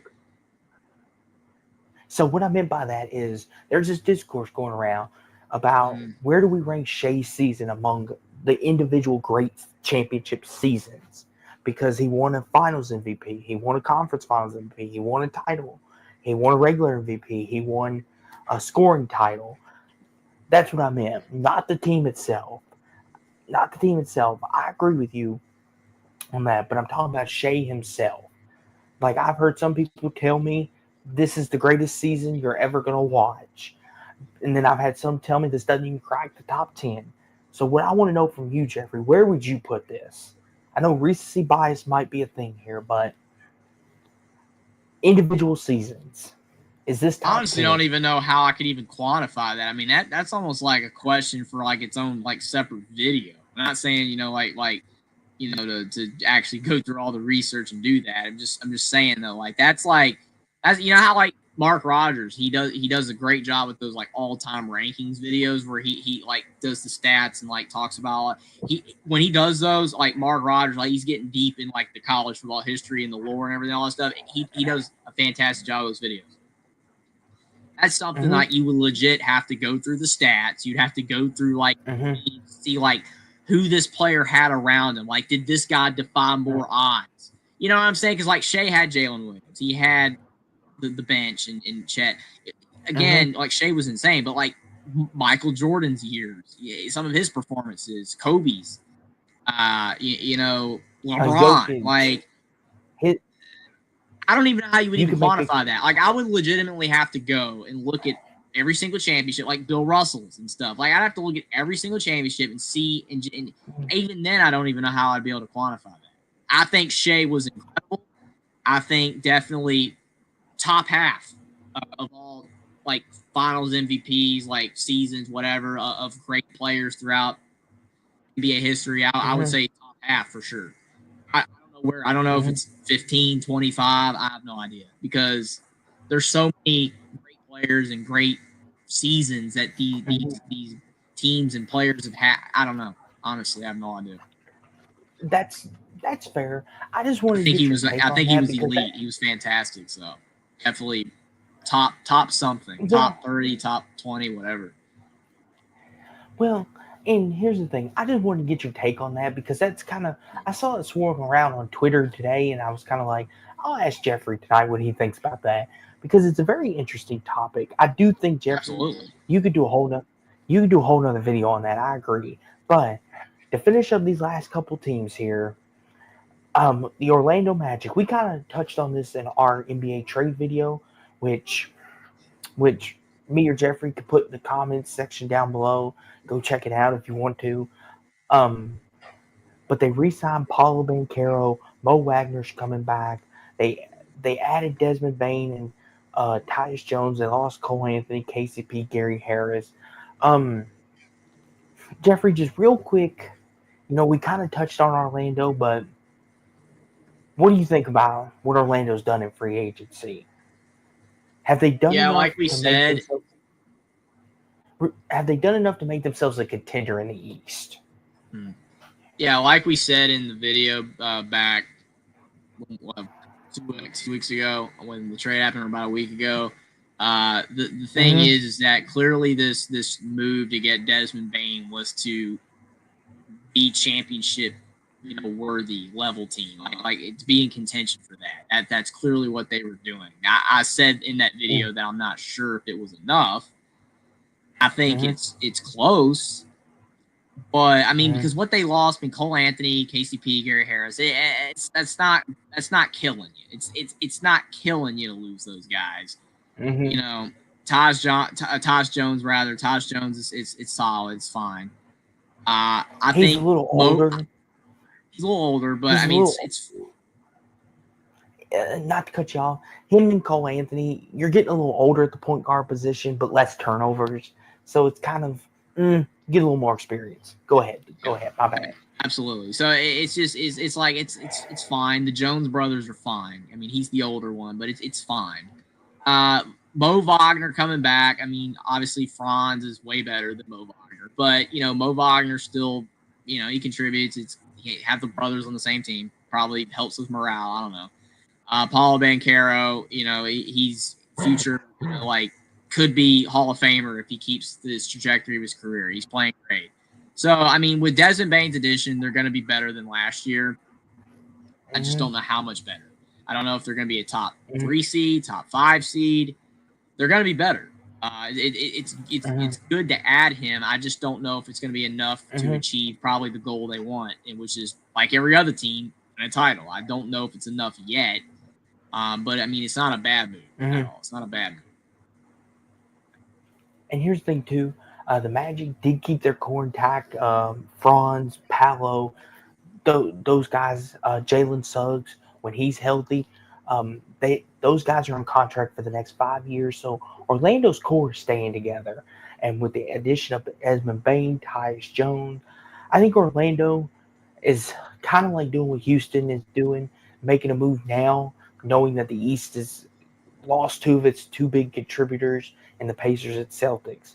Speaking of teams out East, you've got the Philadelphia 76ers, and we're almost done here. Jeffrey, this is the biggest disappointment in history. They signed Paul George. They give Maxey an extension. Joel Embiid. All I heard is the 76ers are going to win the East and they're going to win the title, bookmark it. And what the heck happened? Wah wah. And listen, they re-signed Kyle Lowry. They re-signed Aaron Gordon. They re-signed Justin Edwards. Addition Trendon Walford. Philly, you've got all this talent and everything, but what's your excuse? Each year, Jeffrey, I keep hearing Philly say, this is our year, this is our year. You got to trust the process. We've been trusting the dang process for almost 10 years, and we still haven't got nothing. So apparently, your process isn't working. Go ahead, Jeffrey, go ahead. It's not, I mean, I made a video about this when it happened, but the Paul George thing, Paul George is old. He's old. I mean, and Paul George is not Kevin Durant, at all anymore. I'm saying, like Paul George, his prime is gone. Joel Embiid, man, wasted career. Another wasted career. I mean, the guy, when he was at his peak, was up there with Giannis. He was up there with Jokic. He was. I mean, I don't think anybody would argue that. I know there's going to be somebody in chat probably be like, oh my God, Embiid was never on the level. Yes, he was. When he was good, he was good. But you got to remember the guy, he played at Kansas in 2014. I mean, he's been in the league for 11 seasons now, and when you're a big and he's been brutalized throughout his career, I mean, he's not as healthy anymore. He's going to lose a step. Maxey, I like Maxey. We all like Maxey. He's fun. He's good. He's great. But man, the team is trash. They are trash. And yes, I love my guy Eric Gordon. Got Kelvin Sampson fired. Indiana guy from 08. But Eric Gordon is old. And Eric Gordon doesn't shoot much anymore. He's in there to shoot, but he just kind of exists. Eric Gordon is 37. And his heyday has been remember the Rockets years? He was really good then. The Pelicans, yes. They were the Hornets back then. He was good back then. And he was with the Clippers too. Eric Gordon, 6th man of the year back in 2017, a decade ago, he was a really good player. He you know what Eric Gordon is to me? He's like Norman Powell. Back when Eric Gordon was good, he was good, 20 plus points a game. Almost borderline all-star, but no one ever talked about him. Did you know that Eric Gordon is in the top 20 all-time in threes? That's how good Eric Gordon is. He's in the top 20. All the players above Eric Gordon on that list are Hall of Famers. Everybody knows who they are, your Kobe's, your Michael Jordans, LeBron's, Curry, Ray Allen, Harden. It goes on and on. I'm serious. Every single Durant. All of them are Hall of Famers, insane great play, and then Eric Gordon is there. It's he's in the club with the threes, and it's Eric Gordon, like, he sucked. But, like, my point to say all that is Eric Gordon was a quality player years ago. That era's gone. Same with Lowry. Okay, Lowry and Gordon, the fact they're still in the league, okay, is like, okay, it's probably more to the fact how good they used to be versus anything else. I mean, Eric Gordon re-signed with the 76ers because he tested the free agency market and nobody gave him a better deal. And you know why nobody gave him a better deal? Because why are they going to sign a 37-year-old guy that averaged 6 points a game last year? They're not. For better than the minimum. So the 76ers re-sign him. My point is that the 76ers are not getting any better. It's going to be the same old crappy team. Maxey's going to light it up. Embiid's going to keep declining. Paul George is going to keep declining, and the team just sucks. Like, it frankly is what I'm trying to say. That's the Philadelphia 76ers in a nutshell. But this team, Jeffrey, the Phoenix Suns, they were a team that we thought maybe could have had a roster overhaul, and they kind of did. I mean, they re-signed Colin Gillespie. Like, that's going to break any news. But the additions, they added Dylan Brooks, Jalen Green, Nigel Hayes-Davis, Mark Williams. I mean, they made some nice additions. They got the KD situation taken care of. They lost KD. They lost never Tyus traded Jones. for him. They lost Tyus Jones. They waived Cody Martin. They lost Mason Plumlee. Jeffrey, the better question here is, where does Phoenix go from here? Because they got all these young assets, Jalen Green, they got Dylan Brooks, but they still got Beal's contract. They got Devin Booker, and the reports are they still want to be a contender out west. Where does Phoenix go after this? They should have never traded for Durant. I know why they traded for Durant, obviously, but the team was better when they had the side players, you know, like your Cam Johnsons, you know, those type of guys that contributed and were consistent. Your Mikal Bridges. Bridges. You got rid of all that for Durant. I mean, I'm telling you, man, that's what I'm saying. The Rockets avoided that. They did not lose as much as what the Suns lost when the Suns got Durant. The Rockets did not. Like, yeah, losing Jalen Green sucks, but losing Jalen Green is not as bad as losing Bridges and Johnson and draft picks and all this crap that the freaking Suns lost when they got Durant. And as great as Durant is, Durant by himself was worse than all that. You want when you got a star, you want what you lose to be less valuable than that player. That's how you make a trade. Okay? And that's not what the Suns did. I said the second the trade dropped, you remember me, I was like, horrid. Absolute horrid. And the Suns aren't going to win jack with that. They didn't. The Rockets will have a chance. I'm not saying they will, but again, it was a better trade than this that the Suns did. Now it's like, all right, Dylan Brooks, Jalen Green. I mean, Jalen Green's going to be really good. The problem is that the Suns are the window that they had when they had Chris Paul and Booker and Ayton and all that and Johnson and Bridges, they were better then, right? They were better then. That window's gone because they've blown all that up. That's all gone. All they have left is Booker because he's their guy, right? Booker's their star. Booker is their Tatum. Booker's their Doncic. But is Booker as good as those guys? SGA? Booker's, don't get me wrong, we're expecting so much from these players because of how much money they're making. I'm just saying, is Booker on the level of SGA? Is Booker on the level of Tatum? I think he's close, but I don't know if he's there. He's like this. He's like right behind. And see, the problem is that the Suns team is not good right now. So the only like an SGA type player, how he was making the Thunder make the play in and be like something when they had nothing. I just don't think Booker can do that. Remember Booker when the team was bad when he first got there, he put up 60 a game back then, and it didn't matter. Kemba did. Kemba was putting up 60 a game in the Hornets. You can be on a bad team and score. It's about when the team is good. And we saw Booker be really good when the team was good, but he wasn't able to lift it over the top either. I know Paul was old. I think still it was more Paul's age and Ayton, not being good enough. I'm not blaming Booker at all. Booker is great. He's fantastic. I just think he's a little bit behind, like the top 3 to 5 best players. Like he's right there.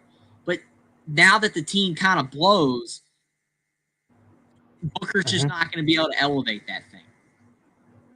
Bradley Beal was another terrible addition, honestly. I don't understand that. I mean, why would you add him?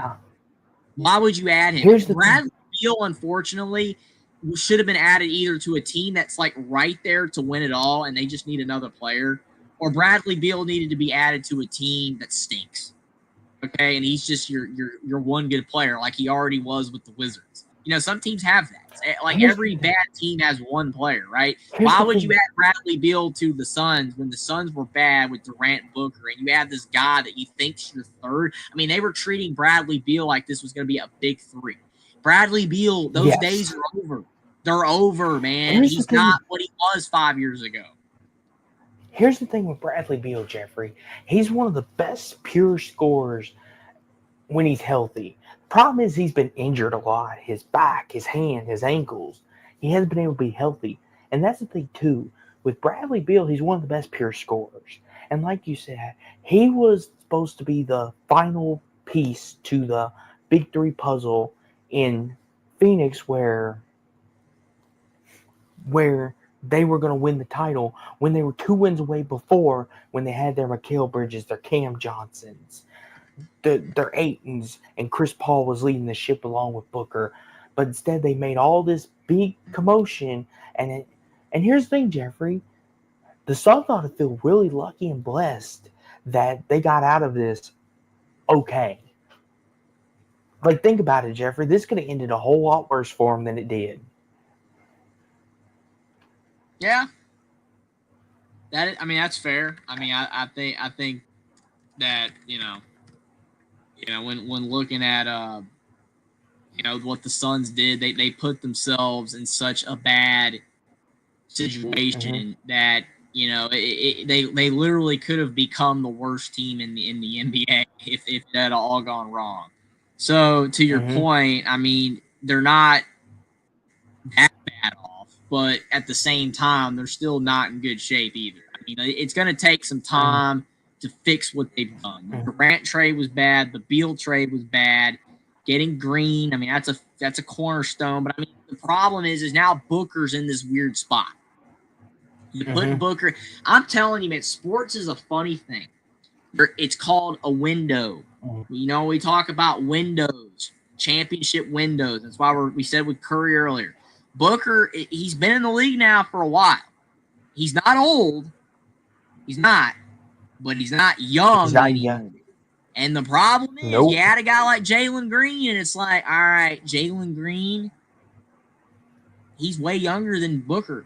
Like 5 years from now, Booker's going to be, and then Green's like, it doesn't fit. Okay, it doesn't fit, and that's my issue with the Suns. It doesn't fit. None of this fits right now. They have to figure out how to make this fit right now. And the only way they can do that is maybe if they can draft really quickly, like the Thunder have done. Get a Chet-like player. If that happens, and you build it that way, while Booker's still elite, or you're gonna have to make another insane trade to somehow find a way to get a third star. Not a guy like Durant who's old and worth that much, but like, I don't know, man. Like what the Pacers did with Siakam. They didn't overpay for Siakam. They didn't have to trade all that much for Siakam, too much. But Siakam, that was a good fit, a good trade. Yes. You know what I'm saying? That's what the Suns need. They don't need a Durant. They need a guy who's really good, who's not old, who's not aging and falling apart like Beal and all that, to pair with Green and Booker, Jeffrey, whatever, make it work if they can. But I don't trust them to do it. Here's the thing, Jeffrey. You realize how hard it is to find a Siakam like that? Like that was such a perfect trade for the Pacers. It was perfect. That's what I'm saying. That's a hard thing to find. And I don't know if Phoenix is going to find that. And remember, here's the the thing, other too. trade they made too was when they got rid of Sabonis to get Halliburton. Exactly. And here's the thing, Two too. great trades, and it almost got them a title. That's the thing. Two great trades. Yes. Here's the thing. If you play your cards right, it can go well.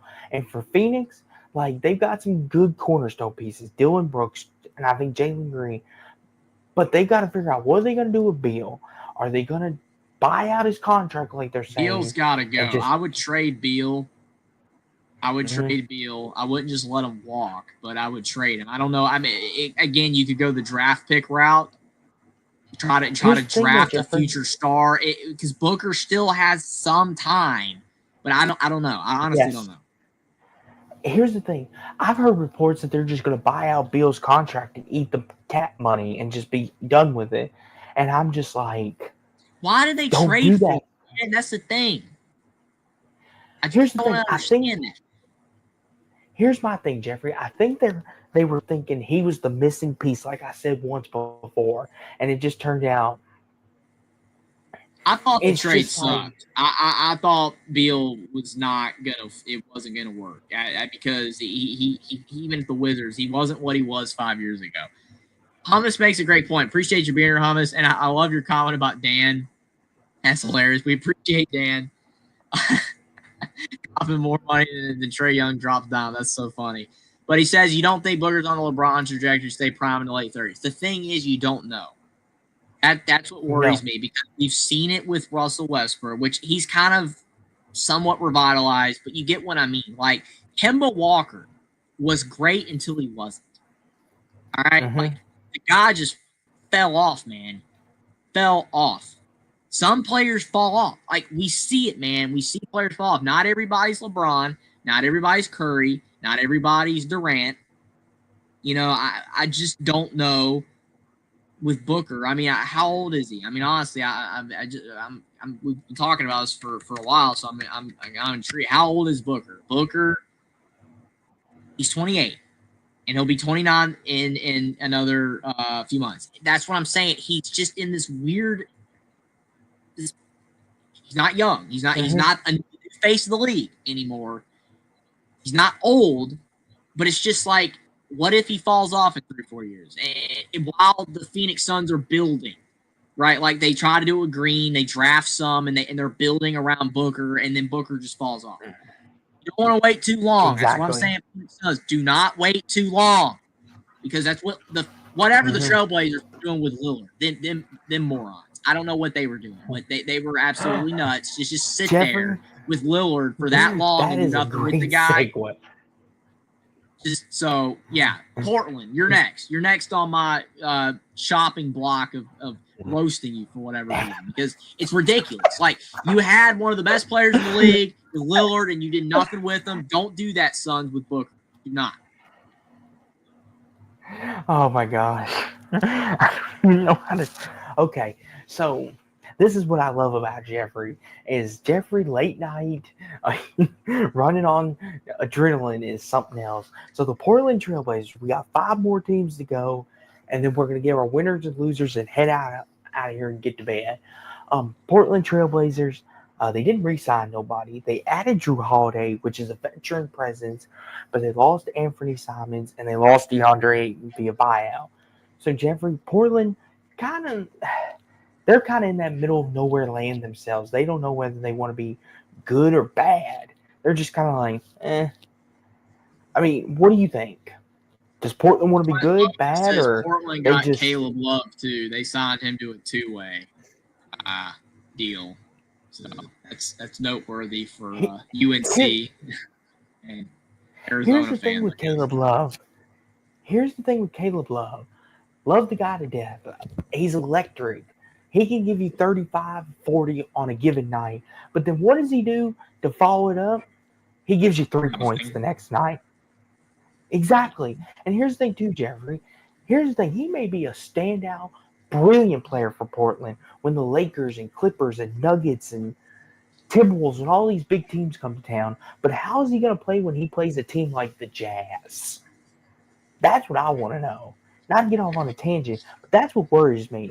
Because Jeffrey, he may give LeBron 50 And then when they play Toronto, he'll have 7 points and just be pedestrian. And it's just like Caleb Love, like, dude, you have the ability to be a superstar in this league. And it's just like, don't be that inconsistent because that's how you get traded. Go ahead, Jeffrey. Go ahead. Yeah, About the Trailblazers I again. definitely agree with you on everything you said. I mean, Clint Moses said Trailblazers, the Mariners of the NBA. I will say that the Pacific Northwest, when it comes to professional teams, lately is not been very good. I mean, the Trailblazers suck. Mariners aren't Porous. great. And then the Seahawks were really good in the Pete Carroll era and with early Russell Wilson, and then it fell off, and now they're trying to figure themselves out. So yeah, Pacific Northwest for professional teams not don't have the Supersonics anymore. Which guess what? What the Supersonics became, they're good. The Thunder, but yeah, like the Supersonics, I mean, don't exist anymore. So yeah, not good for the Pacific Northwest. I mean, Portland, I just don't even care. I mean, like it's like they had a great player, wasted his entire career, and that is like the biggest thing that makes me not give a crap about a team. Like when you waste a man's career. I've talked about Damian Lillard for 10 years. Like I said, even before my YouTube channel, and yeah, they didn't do anything. So I mean, it was cracking me up. You would have these Trailblazer like YouTube channels, right? They were like, "Oh, look at the Trailblazers! They just got a guy in the draft to build around Lillard." And I'm like, "Yeah, Lillard's how old, buddy? 33." Like, are you kidding me? This little pup's 19. You think that yeah, okay. Yeah, it's really gonna build around. Like by the time the guy hits his prime, Lillard's gonna be in the retirement home. Like, are you absolutely kidding me right now?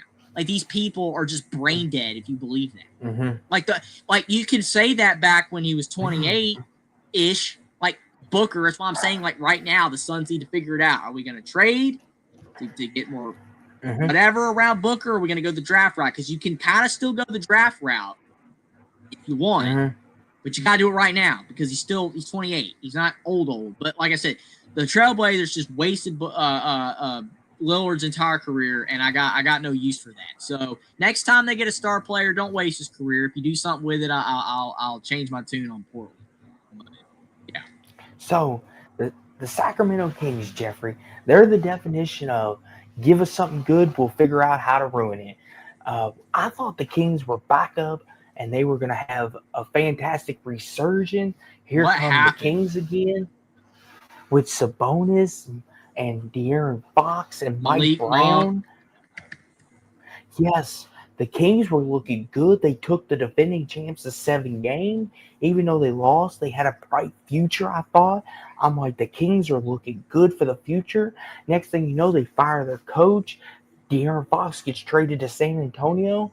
And Sabonis and all these teams is just like Zach LaVine and DeRozan. It's just like, what in the world are you, Sacramento? You had something good and you gave it away. And their additions, Drew Eubanks, Dennis Schroeder, Dario Saric. I mean, they lost Jake LaRavia and Jonas Valanciunas. I mean, nothing significant of note. I mean, they are the definition, Jeffrey, of don't let them have anything good because they don't know how to handle themselves. Yeah. I don't know, man. I just I don't know. I mean, it doesn't even make any sense, man. Like I was pulling for Sacramento. It's like they always were bad. Like my entire life, like you had of all the California teams, like the Warriors were always great. Basically, my entire life with Curry and Clay and Draymond. The Lakers had Kobe and Shaq, and then LeBron, whatever. And then the Clippers, you had Blake Griffin, and all that. Like they've had their moments. Chris Paul, and DeAndre Chris Jordan, Paul, Lob City, Jamal Crawford. Yeah. So like all that, and then it's like the Kings, like they're like the baby brother of whatever of that is. Like they were just bad. Boogie Cousins. Oh yeah. So like the Kings were Boogie Cousins. That was their claim to fame. Go ahead, my bad. Yeah, absolutely. Yeah, I mean you're 1,000% right. And then the Kings, it's like they sucked, and then finally, like, you got Sabonis and Fox, like Monk, and just like they had something, man. And then it's like Fox is gone. De'Aaron Fox is gone. I mean, not as crazy and stupid as Luka. Doncic, because again, nothing is, but still, like, all right, De'Aaron Fox was your guy. I mean, remember they called him Mr. Clutch for a while because he was hitting all the big shots in the big games a couple years ago, but it's like, all right, he's gone. So, I mean, now they're just not great. I mean, they're just not great. And they're going to remain that way with who they've added. I mean, what even is that? I mean, none of those guys do anything. They do nothing. So, yeah. I mean, they still have Sabonis. I mean, they're not going to be awful, but they're not going to be good. Simple as that. Let's talk about the San Antonio Spurs, Jeffrey. Clint Moses is correct about this. Like, pre-Lillard, sorry to interrupt on the Spurs, but Clint Moses is right on this. Pre-Lillard, Brandon Roy was good. Now, I was so young during this time that I barely, like I said, I was all Celtics, all East Coast. I didn't see a lot of the players, but I do remember Brandon Roy. Yes, you're all right. And then he got all the injuries, man. And then, like, Greg Oden. Like, everybody talks about Greg Oden. Like, what if Greg Oden was not injury prone? Because the guy was good at Ohio State. He was. They won they went, had the tournament run with all those players back then that they had, so it's like, yeah, I don't know, man. Like, the Blazers, I mean, if they had those guys healthy and then Lillard early on, maybe, I don't know, man. Whatever. Still, they ruined Lillard's entire career, though. The San Antonio Spurs, Jeffrey, who have treated their superstars like gold: Tim Duncan, Tony Parker, Manu Ginobili, Victor Wembanyama, as you like to call him, or Wembanyama, or Wemmenhammer. I forget what you like to call him, but he's a superstar, and they're treating him good, Jeffrey, because they're making additions. They got De'Aaron Fox, they had Chris Paul, but they had Luke Cornett, and they added Kelly Olynyk. I mean, they're small additions, but they're additions that needed to be made, in my opinion. What do you think of the direction of the Spurs real fast? Because we got 3 more teams and then we're done. I mean, I feel like when looking at the Spurs, I mean, it's going to take time. They look at it that they've got solid pieces. Fox, great ad. Wembanyama. I mean, the guy is must-see TV. If he stays healthy, he's going to have a great career. Like, they've got pieces to be good. So it's like, I guess they just don't really feel like doing anything with it. Like they don't want to do, like, oh, let's get Durant. Because, again, you have to trade a lot of your young guys for that, and he don't fit the timeline. So it's like they just kind of laying low and just build. Like, we'll see what the guys do this year, how much better they are, and if not, then they'll probably make a move next year, kind of like they did with Fox to get him. I think they're fine right now. They've got a lot. Like, Fox isn't old; he's not super old, and Wemby is young, so they've got time to figure it out. So I'm okay with what's going on right now. The Toronto Raptors, Jeffrey, we're getting down to the home stretch, the final 3. I know we said we weren't going to go more than 2 hours, but my gosh, there's a lot of things to discuss, a lot of teams, but it's okay. I'll take this one on the chin, and if Jeffrey cusses me out, it's okay. I'll take it. But the Toronto Raptors, Jeffrey, they won a title almost 5 years ago now, I think it is. Yeah, 2019. And the whole team's gone. The roster, Scotty. But here's the thing, though, Jeffrey. They're rebuilding a nice little ground up. They traded for Brandon Ingram. They got Scotty Barnes now. Luke, Pirtle. I mean, the Raptors are building something a little nice out of the young group. I do think Toronto, in a couple more years, might be a solid contender in the East. They're building a little something. What do you think, Jeffrey? Yeah, so I mean,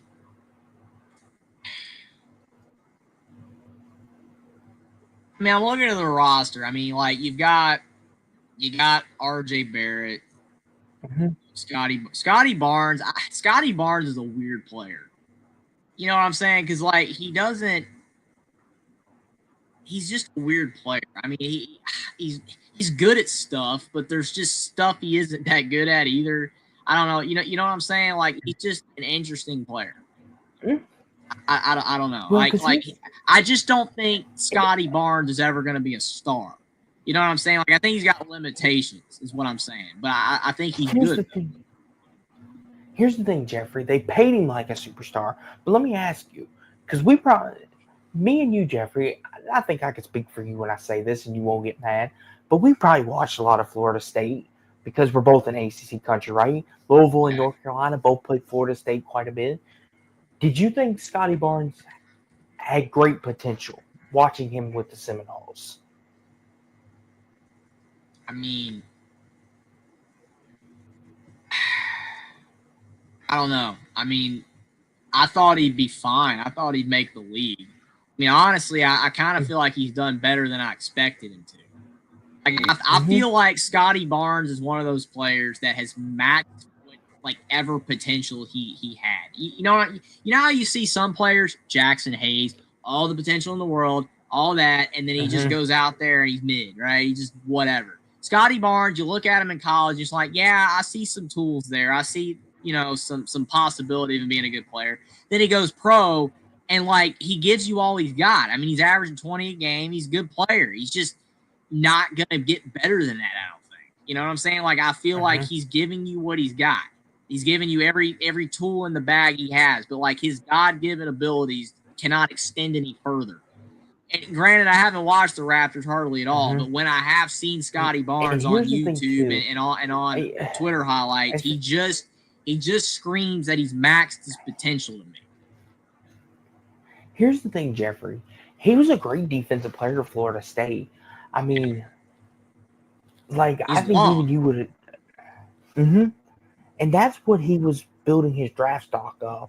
And Leonard Hamilton, as much as people give him crap for his latter years at Florida State, he did a great job developing Patrick Williams, Scotty Barnes, those type players.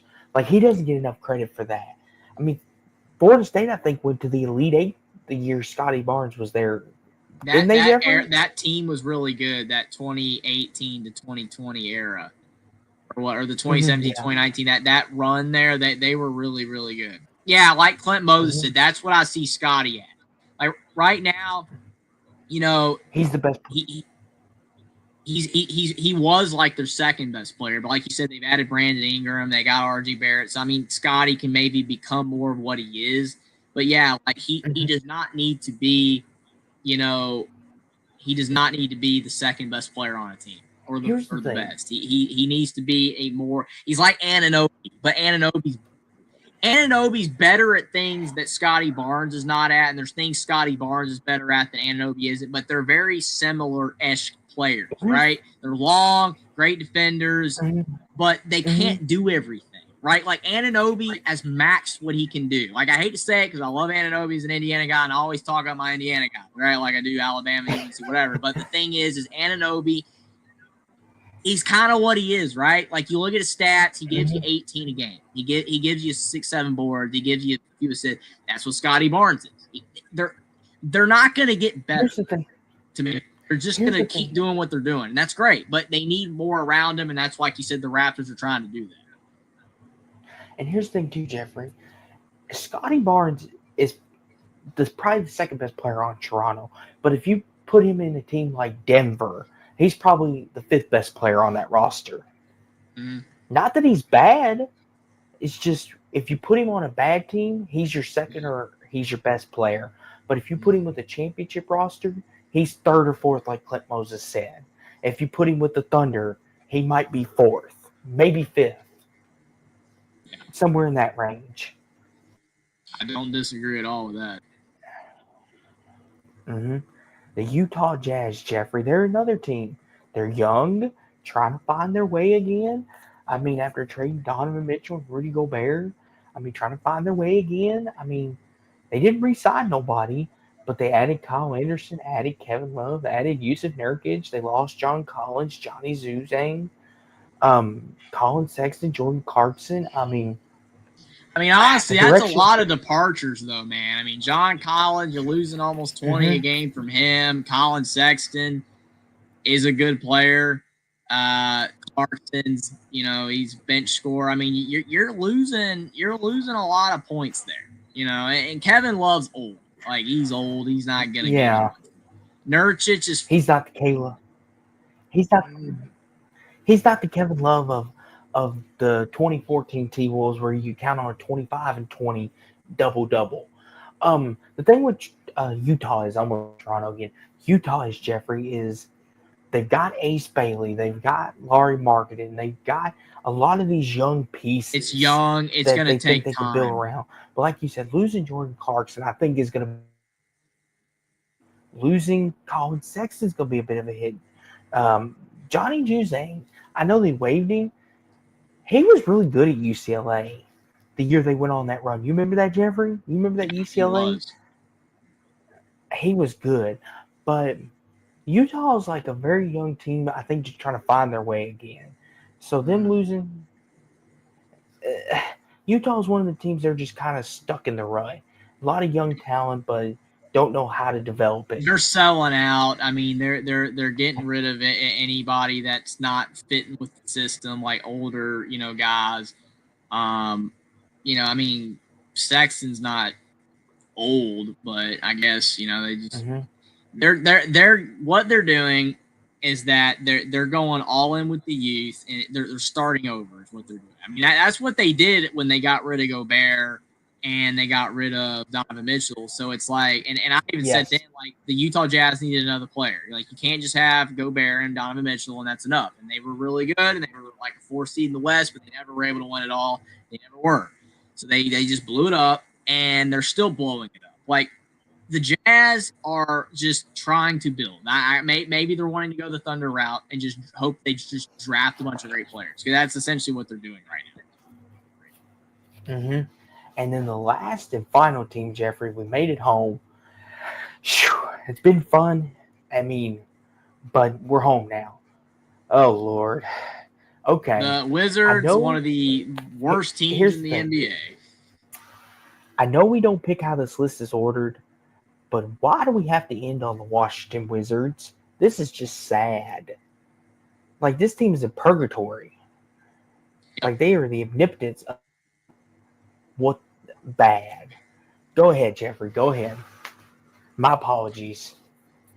Yeah, I mean, the Wizards, like, they had, deal forever and it's like whatever. Thomas Bryant, you remember his stint there. Like, gotta mention ex-Indiana guy. Thomas Bryant had his best stint at the Wizards, and then guess what happened? He got hurt. And he's never really been the same. Funny enough, like Thomas Bryant, like is starting to improve again, doing pretty well with Indiana. But like, I just think looking at, his trajectory, like he was averaging like 15 a game at Washington, and then he got hurt, and then they got rid of him. So it's like that wouldn't have mattered at the end of the day for them to do anything. I'm just saying, like the Wizards just a bunch of unfortunate, just rough teams. Purgatory. I mean, you remember they drafted that guy? Well, what was his name? He was that dude from Wisconsin. You remember that guy, Johnny Davis? You remember, yes. You've seen the compilations of how bad that guy's been, right? Like Johnny Davis, layups, and like the guy couldn't miss. He single-handedly beat Indiana back then in his year at Wisconsin. I remember Johnny Davis. You remember you were hitting mid-range shots all over IU. But then it's like the dude can't even hit a layup, man. Like, you're on the worst team in the league, dude, practically. There's no pressure, man. Like, there's no pressure to win games. Just shoot. Just be yourself. Be what you were at Wisconsin. I don't know. All I know is that the Wizards made bad draft moves like Johnny Davis. They drafted that guy, that weird named dude the other year, that Bilal Coulibaly or whatever his name is. I try not to pronounce it. Yeah. But you know what I mean? That guy, he's got potential, but man, there's some games he's rough. So I don't know, man. The Wizards just take flyers on players that just suck mostly, and like you get Jordan Poole, and it's like, all right, Jordan Poole's gonna light it up, and then they get rid of him. So, and then you look at this list, it's like the only player with a pulse that they've added practically is McCollum, and and then Cam Whitmore, like they get him, him, and I don't know, Kelly Olynyk. Jeffrey, here's the thing. Kelly Olynyk, I mean, he was really good the year the Heat went to the finals in the bubble. I mean, he's a guy with a pulse. I mean, I wouldn't completely write him off yet, but yeah, the win. Yeah. And like Clint Moses said, the Wizards are the absolute worst. At least the Hornets announcers are exciting. Yes, that's true. Oh, at least we got something with the Hornets. Appreciate that, Clint Moses. We got some exciting announcers. They can make garbage games seem fun. The Wizards, nothing's fun. It's all just rain and doom and gloom. But that was all the team's biggest moves, NBA free agency. There's a lot of teams that are going different directions. So obviously it's 2 a.m. where we're at, and we went over the 2-hour time limit, which it's okay. It's okay, I think. But what I will want to say is, got a couple things, clean up, promote ourselves, and we'll get out of here, get us some sleep. So Jeffrey, I want to start with you on this. Who is your biggest winners of free agency so far? Trying to think to go back. I wish we had the list all pulled up, but it would be hard to go all the way through, like scrolling through. I mean, what was the one team we were talking about at the beginning? It was toward the beginning. The Nuggets. That's it. The Nuggets. They great moves. Absolutely great moves to rebuild the bench. Right? So the Nuggets, I know that's one for sure. They're one of the winners. And then you can look at the Rockets as a winner. So there you go. I mean, if you want to put this, okay. What about Atlanta, Jeffrey? I mean, they won. Kind of take you through. I mean, if you're to go through like every team and say winner or loser, you want to just do that real quick. Like just really quick. Just go through and I'll say winner or loser. I'll say the Hawks. They're a winner. They're not a big winner, but they're a winner. It's a slight win. Okay. Celtics, it's an L. I mean, that's clear. Lost. Just big L. Nets. I mean. I don't know, man. I mean, I would say I'd say slight L.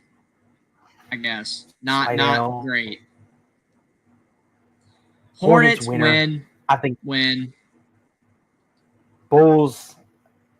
I mean, I don't. What even is that? Like, there's nothing there. I mean, probably win. They got rid of a guy that wasn't contributing, so a win, I guess. But it's not that significant though. Cleveland win because they didn't change anything. Win. Dallas win. Yeah. I mean, they added a guy that might not even play. That's the problem. But I guess Dallas Elo makes it a win. So sure. I mean, I guess Nuggets. That's a definite Denver's win. A big win. They're a big winner. Top 3 winner. Absolutely a top 3 winner. Detroit, I think winner.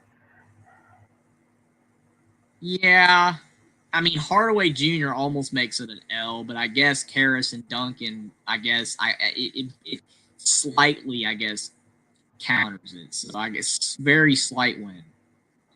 Golden State's a loss. They haven't done anything. It's an L. Like, what are you doing? This is a big fat L. Blemish on society. Golden State. You are disgraced to Steph Curry. Big loser. Like, they're top 3 loser. So, there you go. Yes. Houston, big winner. I mean, they've got a lot of additions. So, I mean, it's got to be a win. We'll see how it turns out, though. Indiana, I mean. Lost. Probably an L because you lost Turk. I mean, that's an L. Like. Clippers, I guess, win. Sure. I mean, I think Lopez and Collins is going to help their front court. I mean, Norman Powell, that's a tough loss. It's a slight win, I guess. Slight, very slight. Lakers loss. Yeah. Lakers are terrible. Like Ayton. I mean, the reason why it's an L is because it's LeBron's team. If this was just regular Lakers, I mean, I would almost say a draw or a slight win, but because it's LeBron and LeBron's goal is to win a title, this isn't going to get it done. So L. Memphis win, I think. Yeah. I mean, I think we can both agree that Orlando and Memphis both won slightly. I think it was a slight win for both. I guess. I think Orlando might have won a bit more, but Memphis still didn't lose, I guess. Here's the thing. I give it a win because they were able to give Jaren Jackson a 5-year extension. I would say a win. Loss. This is a loss. Oh, yeah. I mean, sorry, if you're talking about Miami, like, if they didn't get Norman Powell, it would just be a disaster. Like I said, I mean, I know why they're doing what they're doing. Spoelstra just wants to stay relevant. He doesn't want the team to be complete trash, so he doesn't get fired. But, I mean, if you're going off that, then I guess it's a win. But if you're going off of being good, then no, it's a loss. So Milwaukee loss. Yeah, I mean Turner, but I mean you're losing some key guys. Here's the thing, the Lillard being waived is why it's a loss. If it wasn't for that, I wouldn't say it. But it's the Lillard being waived, which is just dumb. So it's a loss. Yes. That's what makes it a loss for me too, Jeffrey. Yeah. And Miles Turner's a win for him. I like it. Yes. He spreads the floor out like Lopez did. And he's younger than Brook Lopez. So, I mean, that is a win, but Lillard being waived, especially when they did all that to get him, is just dumb. I mean, no. That's a loss. Minnesota draw.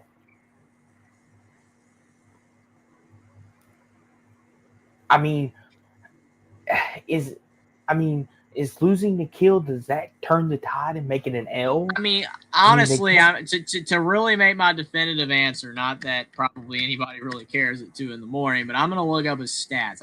How much did Nickeil Alexander-Walker average last year? How much did he average? Because I might be overselling how good he was. 9 points.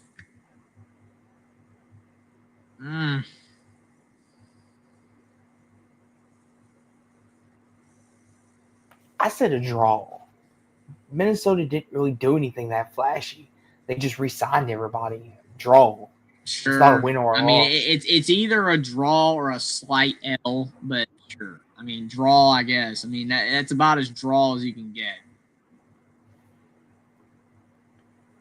Pelicans, I guess, win.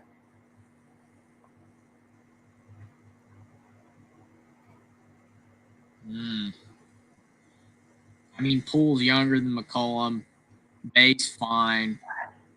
Sure. Well, how I said that the T-Wolves might be slight L to draw. This is slight W to draw. Because, I mean, it's like, okay. They basically just traded the same exact players-ish, but maybe it's slightly better. Draw. Knicks is like whatever, man. I mean, I guess with Clarkson, it's like slight win. I'm gonna say draw. I mean, they basically added one player and they just kept their entire roster so far. I say draw. I just say slight win because they added somebody with a pulse to the bench. So I mean, something, I guess, but sure. This is a draw. Sure. I mean, they signed people that mattered. So, sure. It's not substantial. I mean, if you want to give them a W for signing Shea, go for it. You don't have to. They were going to sign Shea anyway, so, I mean, it's not, you know. It's not substantial. It's just that you knew they were gonna. So they did what they set out to do. I say win for the Magic. I mean, it's a win. Mm-hmm. It's just I don't know how big of a win. We'll see. Yeah, that's the thing. That's the thing. We know Orlando and Memphis are both wins, Jeffrey. We just don't know how big yet. Yeah. Okay, this next one. L. Take it away, Jeffrey. Sorry, okay. Eric Gordon, but it's a massive L. Like, we need like a loser sound effect going on, like playing just like big L, man. This is just hot trash. Like that's what that is right there. I know, right? Like I love you, Eric Gordon, but no, just no. Terrible. Absolutely abysmal. Eric Gordon should be at Utah or some crap right now. Like literally, like a team that's bad that you have a veteran. You know, like. Eric Gordon rotted at the Rockets for a while when he still was good. You know what I'm saying? Like he rotted at the Rockets for years when Paul left and Harden left and he was the only one with a pulse left and they sucked. And then they finally get rid of him when he's old and not good anymore. So it's like, okay. I mean, it's not the Travis Lillard is. Trust me, Eric Gordon's not that. But still, like he was at the Rockets for many years, just being a solid player, but aging. And team sucks. So whatever. Phoenix. I want to hear yours before I give it a W or an L. They got rid of Durant, so I guess it's a slight W. But if they got rid of Beal, then it would be a full W. Okay, me and you think the same, Jeffrey. That's why we're such good pals, I guess. I was going to say this is a W because they got rid of Durant. They got off his contract. Okay. Absolutely. That's my thought process for sure. Trailblazers is like whatever, dude. I don't like honestly. I would almost say this is an L. Like it honestly is an L because what does Holiday do to a crap team? You know what I'm saying? And like Ayton and Simons were scorers, even though they're not like Ayton. We talk trash about Ayton, but it's like Holiday. Like that's not going to do anything. And yeah, whatever you say to that, Jeffrey, I guess I'm down. This is an L. L, big L. Like, no, just no. Spurs, I mean, they didn't really do anything crazy, and like I said, they're trying to build their roster, so it's kind of a draw. It's a draw to a slight win because they really didn't do anything. They didn't have to because they're building their roster. They don't have to really do anything. So they didn't do anything crazy good, and they didn't do anything bad, so it's fine. It's a draw / slight W. I guess a slight win. Slight win, maybe I guess. It's kind of a draw to a slight win. I mean, it's not crazy. A lot of these are like slight wins. Like a lot of them, like they made like the Knicks. They made one move. It's like okay, you know. L because they got worse. I mean, again, I know what they're doing though. They're completely collapsing and just making it a young team, and they're going to build. So yeah, it's. Yeah. And then finally, the purgatory. Wizards. I mean, it's just an L because they're trash. I mean, that's all I'm saying, man. Like I don't think in and of itself, like McCollum and Whitmore, like that they're bad. Like you said. Kelly's not terrible, but it's just like, dude, I don't know, man. Jordan Poole was better, but I mean he's Jordan Poole too, so I don't know, man. Like it's just, I don't know, man. Like I guess they suck. Yeah, we got Bert saying you guys are still on. I'm trying to go to sleep so that work, and you guys are still on. Sorry about that, Bert. We appreciate you for tuning in through your sleep apnea or an insomnia or whatever they call it. But we appreciate that. Definitely, I was not wanting or planning on being up this late, but who knew that NBA free agency was so fun to talk about and crazy to talk about, and how many teams make dumb trades? It's insane. Like these people get paid millions of dollars a year to make good decisions, and they don't. So it's crazy. Some of them did though, and we said big W's for the Nuggets and like the Rockets, but some of them were just bad, like really bad. And they still have time to fix this. Some of these teams do, but we'll see. So, give out a couple superlatives and then we will end it here. So, Jeffrey, out of all the free agent moves out west, let me ask you this: between the Nuggets and Rockets, who's the biggest threat for the Thunder as we sit? Is it Houston or is it Denver? After free agency, or kind of winding down. I want you to answer because my answer might be biased. I want to hear yours first. Probably slightly lean Nuggets. Okay. Only because they addressed the bench, and that's really their biggest holes that they had was the bench. I mean, Cam Johnson, like you said, defense, and then getting Bruce Brown back, like that's good stuff. And then like with the Rockets, I mean, it's so all over the place because they made so many moves. It's kind of hard to gauge. You know, like you got rid of Green and all of it. You got Durant. Like they made there's so many moves that it's like at the end of the day, after all the dust is settled, will they be better? I mean, they were a 2 seed this past year. Like, will they be better than that? I mean, I think the Nuggets made themselves significantly better, whereas the Rockets maybe made themselves slightly better. But see, they were a 2 seed, but then they fell really early in the playoffs.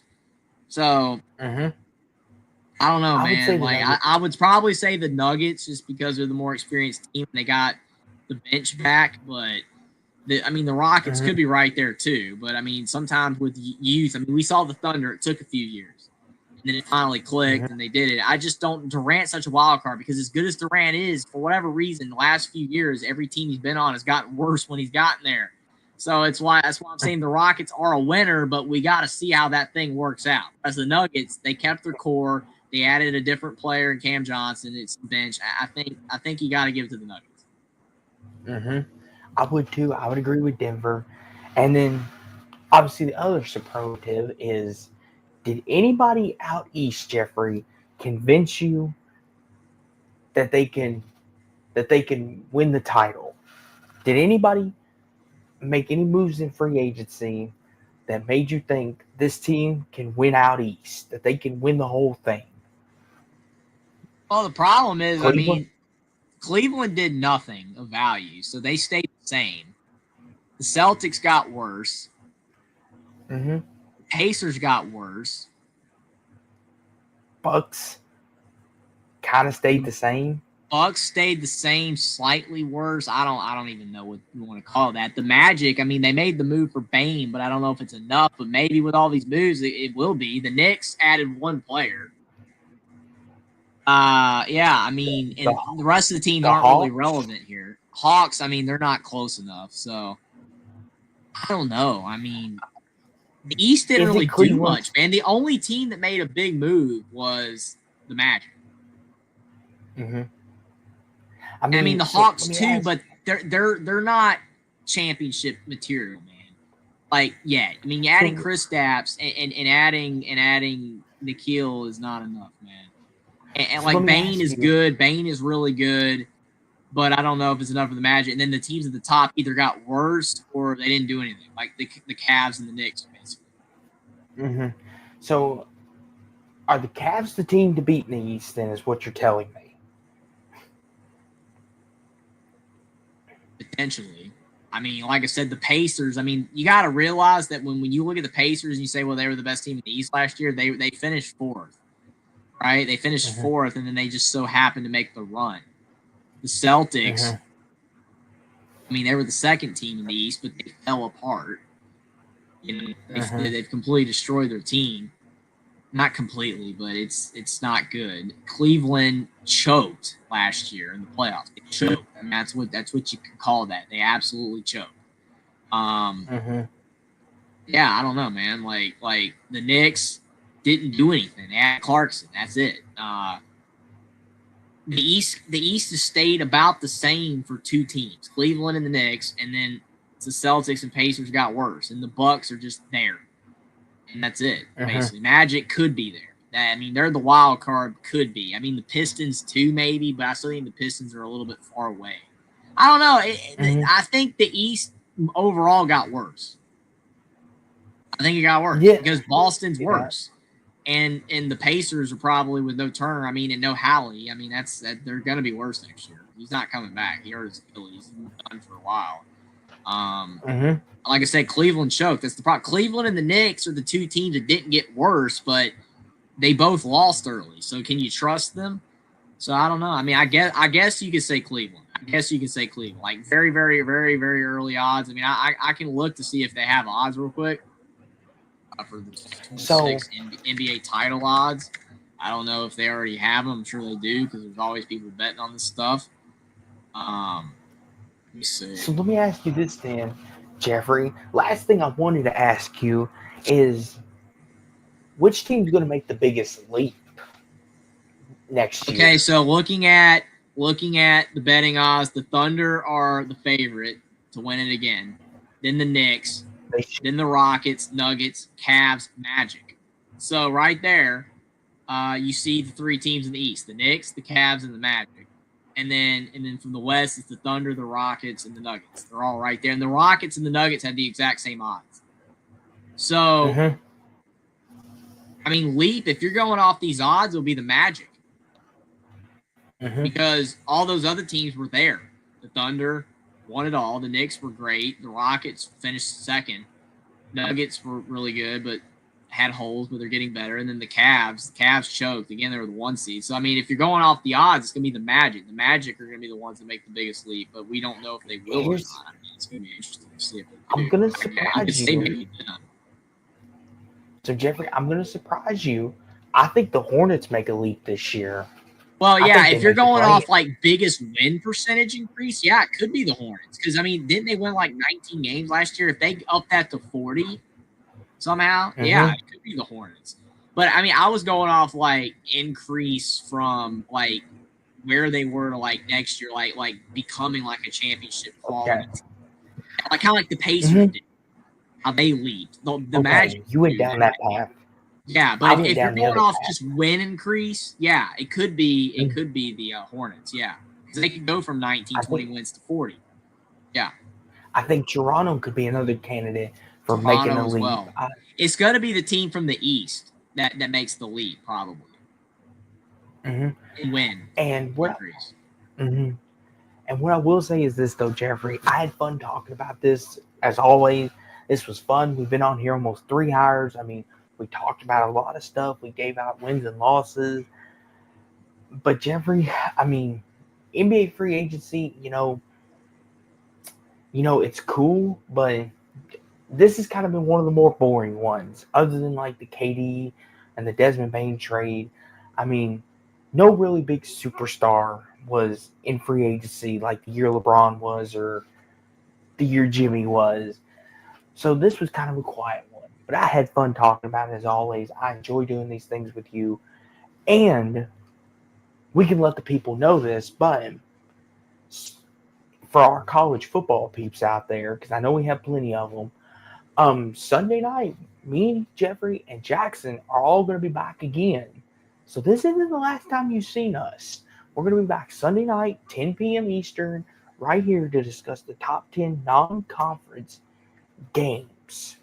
And if Jeffrey has time, he might join us for conference games too. You never know. But definitely Sunday night, check it out. We'll be live for that. Hopefully nothing bad happens and we can make that happen. And spoiler alert, there will be no Indiana, just so you know. So for anyone that thinks Jeffrey's going to put Indiana in there, I assure you Jeffrey's not that biased. I'm sure I'll still find a way to bring up Indiana in the show, but it's not going to be on the list. Jeffrey, I was trying to ensure the people that there would be no Indiana, so don't even bring them up. Anywho, just for that, Jeffrey, I cursed your Panthers then. For Christ's They're already sakes. cursed. Yeah. The fumble, man. He didn't pick up the fumble. All right, like we're already cursed. Okay. But anywho, yes, NBA free agency is off the charts wacky. I had fun, Jeffrey. NBA Summer League's coming up. I know I'm gonna watch that on starting Thursday. I mean, I don't know if you watch it all, Jeffrey, but it's kind of fun to see what the new rookies are going to do. I I mean, sometimes flip it on, especially if as a player, I want to see how they're doing, and see like if they're gonna make the league. So I definitely check it out when I can. and plus, it's all free on NBA TV, ESPN, ESPN2. But yeah, Jeffrey, free agency, like I said, is always fun to talk about. But obviously, I spoiled one thing. But what else do you have going on this week? Definitely, like you said, going to be back Sunday night with you and Jackson for the non-conference top 10 list for college football games. Like that's going to be absolutely fun show. I'm sure going to be a blast. And I'm going to be releasing more videos on previewing the SEC that Will did, and have more shorts coming out, and whatever else craziness happens. Like if there's breaking news, like a massive thing with Damian Lillard or other stuff like that. I'll definitely try to probably make a video on that type of stuff. So definitely more content coming on my YouTube channel, and I'm sure Austin's gonna have more content as well. He was doing NFL season predictions. Those were fantastic. He did one with me. That was fun. So definitely everybody check those out as well. Sports Talk with Austin. Definitely gonna have more content, I'm sure. So it's gonna be exciting. I can't wait. College football is getting closer. NBA is further away, but definitely this is like the dead time talking about the NBA, and appreciate mad respect to Burks and Hummus here for still being up with us. We appreciate you guys, but definitely it was exciting doing the show tonight, Austin, and definitely it was fun breaking it all down. Yes, it was, Jeffrey. I appreciate you taking the time. I know this is, like you said, the dead period, and everyone's starting to get back in college football. But hey, I enjoy talking about the NBA. Free agency is one of my favorite topics to talk about because you never know who's going to go where. Hey, Jeffrey, maybe news might break that Anthony Davis is going to be a Hornet. You never know. You never know. That would just blow up the Mavericks even more. Or better yet, Jeffrey, it could come out Curt Cignetti's looking at other job offers. No, absolutely not. That cannot happen. That cannot happen. Hey, But we will not speak of that. Yes, we will. Oh, Jeffrey, hold on just a second. Holy crap. Breaking news. Curt Cignetti is going to be the next Alabama head coach. I knew it. Well, I mean, that would be the only job where I'd be like, all right, okay, he's going to my other favorite team. But I would be so sad for Indiana. It would hurt because you know that they're not going to hire another one like Cignetti. It's just not happening. So do not let that happen. Please. Do not.